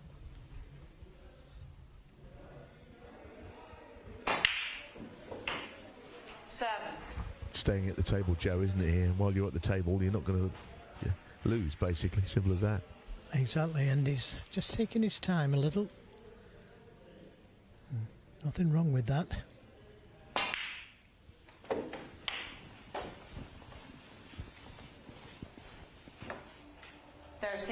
Been very impressed with his composure. 14. Takes a good one to beat you, Joe, doesn't it? Let's be honest, and that's what we've seen tonight with Raymond. Yeah. Well, he got his chance and he took it, and he potted a couple of good pressure balls as well. I was very impressed with him. Even more so now. 20. Yeah, a minute left. There's not going to be enough time, and that's even if Levi ever gets back to the table, which seems unlikely. 21. Although, having said that, I think, you know, he should play the safety here for me if he wants to win. Yeah, he'd fancy the pink, but plays the safety is guaranteed. If he misses that, he's just opened the door slightly. Now, let's see how far. Oh, he's given in. Well, there's not enough time, not quite enough time, so Raymond Fry, the man from Northern Ireland, has beaten Levi Meiller, and Raymond Fry, congratulations to him, he's tonight's winner.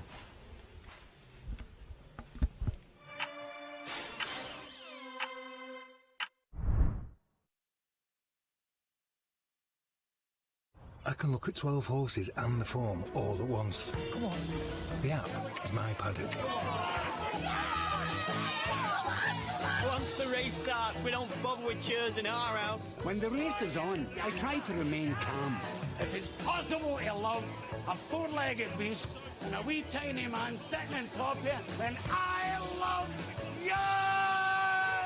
Boost your racing odds at ladbrokes.com. My friend told me about Plum last year. One app where I can save, invest and manage my money. It's so easy. Download Plum to get started today. A rare and beautiful tiger, trapped by vicious steel cables, slowly dying. Another victim of wildlife crime. Adopt a better future for tigers with WWF and help stop their painful deaths. We'll send you an exciting adoption pack with a cuddly toy. Call 0800 035 7100 or search WWF Tiger and adopt a tiger for just £3 a month. We must do all we can to keep them alive. Every day I'm hustling, hustling, hustling, hustling, hustling, hustling. Whoa, whoa, whoa, hold up, mate. Don't do that. Comparing credit cards with Experian first could get you a way better deal. See? Nice. Remember to brush. Sorry. Before you do credit cards, do Experian first. With PlusNet's super fast fibre, you get great value, reliable broadband for just £21.99 a month for 18 months. And with full fibre now available, you could scroll, stream or shop even faster. All with our award-winning customer service squeezed in. Offer ends 5th of October. Search PlusNet Fibre now.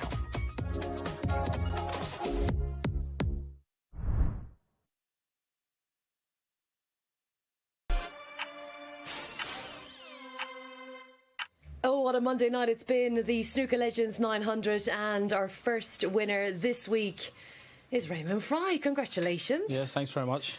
How was that? It was a win. It was a win. I struggled a wee bit to find a weight a wee bit heavier than normal, so it was a wee bit awkward moving the weight, but I just had to dig in it in any way possible, just try and get the win. Yeah, there was a lot of safety, wasn't there? There was a lot of safety in the frame early. Yeah, I played a couple of really nice safety shots, but there was a couple that I caught wrong, and lucky enough, you know, if I managed to find a way back to bulk. So it was I've carried a wee bit of run definitely between my last match and this one, but you need a wee bit. So yeah, the balls were a bit scrappy as well, weren't they? So it's like it made it wasn't so easy getting on colours. I mean, it's all right. You know, you rattled I think a long red to start off with, you know, and you both missed a couple of long ones. But then once you eventually got in, you know, it was about. I even said a couple of times, you know, why are you going for one? Let's get another safety in because you had a nice little lead there. Yeah, absolutely. It's a pressure cooker, like I said earlier. You know, it's every ball's a pint of blood. Yeah, it really is. You know, Andrew Norman the other week firing in centuries and making it look ridiculously easy, and a few other guys make it look easy. But he won the same as Aaron Canavan last week, and I said, but they both lost their first matches on the Monday. So this is what I'm saying. They're all good players. It's just when you get out there.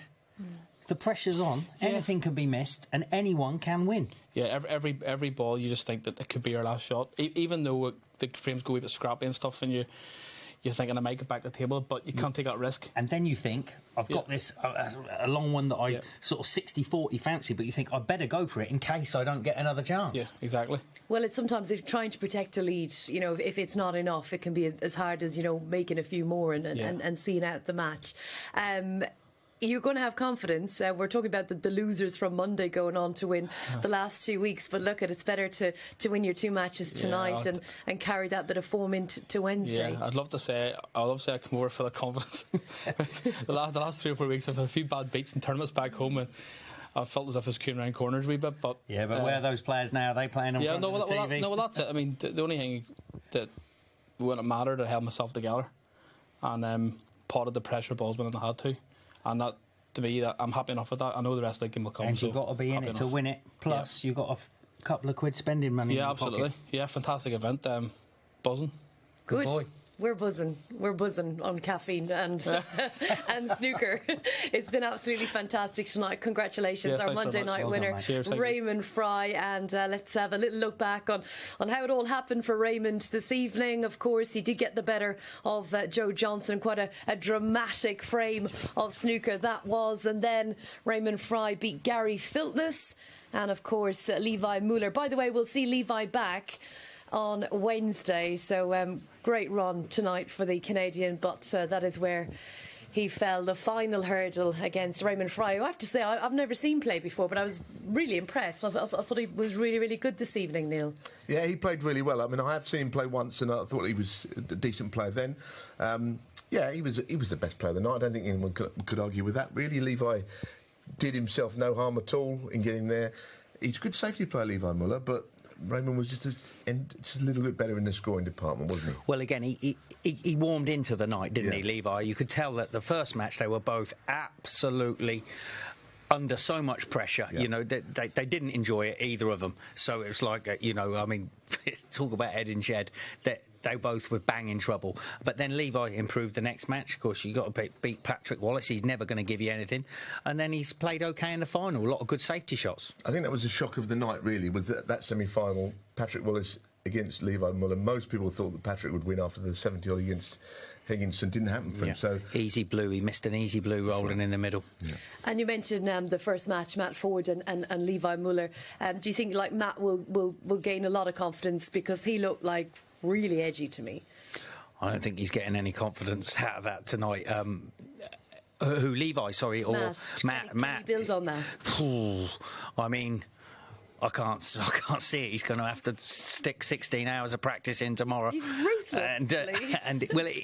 Listen, he struggled with nerves. All I can think of is he better do something that makes him even more nervous in the daytime, that he doesn't feel so bad. Got the nerves out of the way. Yeah, and he plays Steve Bird, who also it might have done better. So one of those two has got the opportunity. One of those two guys will be playing Wednesday night. They're both happy with that draw. I think so, yeah. They're going to get a crack at the whip. I think Matt might just sneak that one, actually. All right, well... there's one person that isn't very happy, and that's got to be Andrew Higginson. Well, I mean, he's had a nightmare, hasn't he? You know, that's a tough draw. He had a sort of 70 odd put into him straight away, and then and now he's got to play Liam Graham. He's a right good player. Yep. Yeah. So yes, it's tough for a couple of these big boys. The last few weeks, it's not plain sailing. We saw it with Daniel Wells. He was the hot favourite, wasn't he, to win week 2, but it didn't quite pan out that way. But Andrew Higginson, yes, it is a tough draw, isn't it? With Liam Graham, top Scottish junior champion. And just to confirm what we will be looking forward to tomorrow night, let's bring up the draw. We mentioned that one, Andrew Higginson and Liam Graham. First up tomorrow will be Andy Lavin and Joe Johnson. Joe's getting his head around the rules, I think, Neil. Well, I should hope so. I mean, I think he coming in and did a commentary, and he's more, I mean, I thought he looked like he was quite okay out there playing. He played some nice shots, but he just come unstuck at the beginning and the end. Andy Lavin, I've known for a very long time, a decent player, a steady player, but, I suppose Joe, a good player. Yeah, interesting game. I think you're with Lavin, aren't you? Well, listen, Joe's such a great potter. Lee, it's okay, Joe's gone home. Listen, I'm not worried about Joe. I'm glad he's not got his jacket on next to me. But no, Andy Lavin's a good player. I kind of fancy Lavin for that. But Joe Johnson's such a good potter. Yeah, I mean, that's right. It is a bit 50-50. I'm going to stick with Andrew Higginson, but it isn't a nice draw for him. And then, as I say, I think Steve Ford at the bottom, Dean Sycamore, Mark Ganderton getting their chance tomorrow as well, which is interesting. Two new players coming in that they play each other. Obviously, we've got 4 coming in. Just a word on Dean Sycamore. What do we know about him, Lee? Yeah, I've known Dean for a few years now on the seniors tour. Turns up to all the events. Lovely bloke. He's going to have his work cut out with Mike Ganderton. It's a fair draw. I fancy Mark just, but we have to wait and see. Joe Johnson almost put it in writing that he would never do that again. Roll up to the bunch. I don't believe it. I think he'd do it again tomorrow. You called it, Neil, straight away. You said something's going to happen here. I think he'd do it again tomorrow. I'll tell you what, he seemed to think that poor Levi could get 40 points back in about 25 seconds. And he'd had to be like Hurricane Higgins meets Tony Drago meets when he said, I don't think you should go for the pink. I'm like, whoa, hold on, the match is won. Didn't matter what he did at that point. He's gone to bed anyway, he's not listening. We should all be in bed, and we will be in bed soon. But congratulations to Raymond Fry. Top stuff from the Northern Irishman to beat the Canadian. We mentioned an international field tonight. I think it's definitely delivered on that front. Been great fun actually tonight. I've enjoyed it. It sure has. And you know what? We're going to be it all again tomorrow night. So my thanks to Lee, to Neil, and as ever to you at home for staying up with us into the early hours of the morning. We'll be back tomorrow night and Wednesday night. We'll see you tomorrow, though, from 10 o'clock all the way through to around about 1 a.m. So we'll look forward to your company then. Night-night.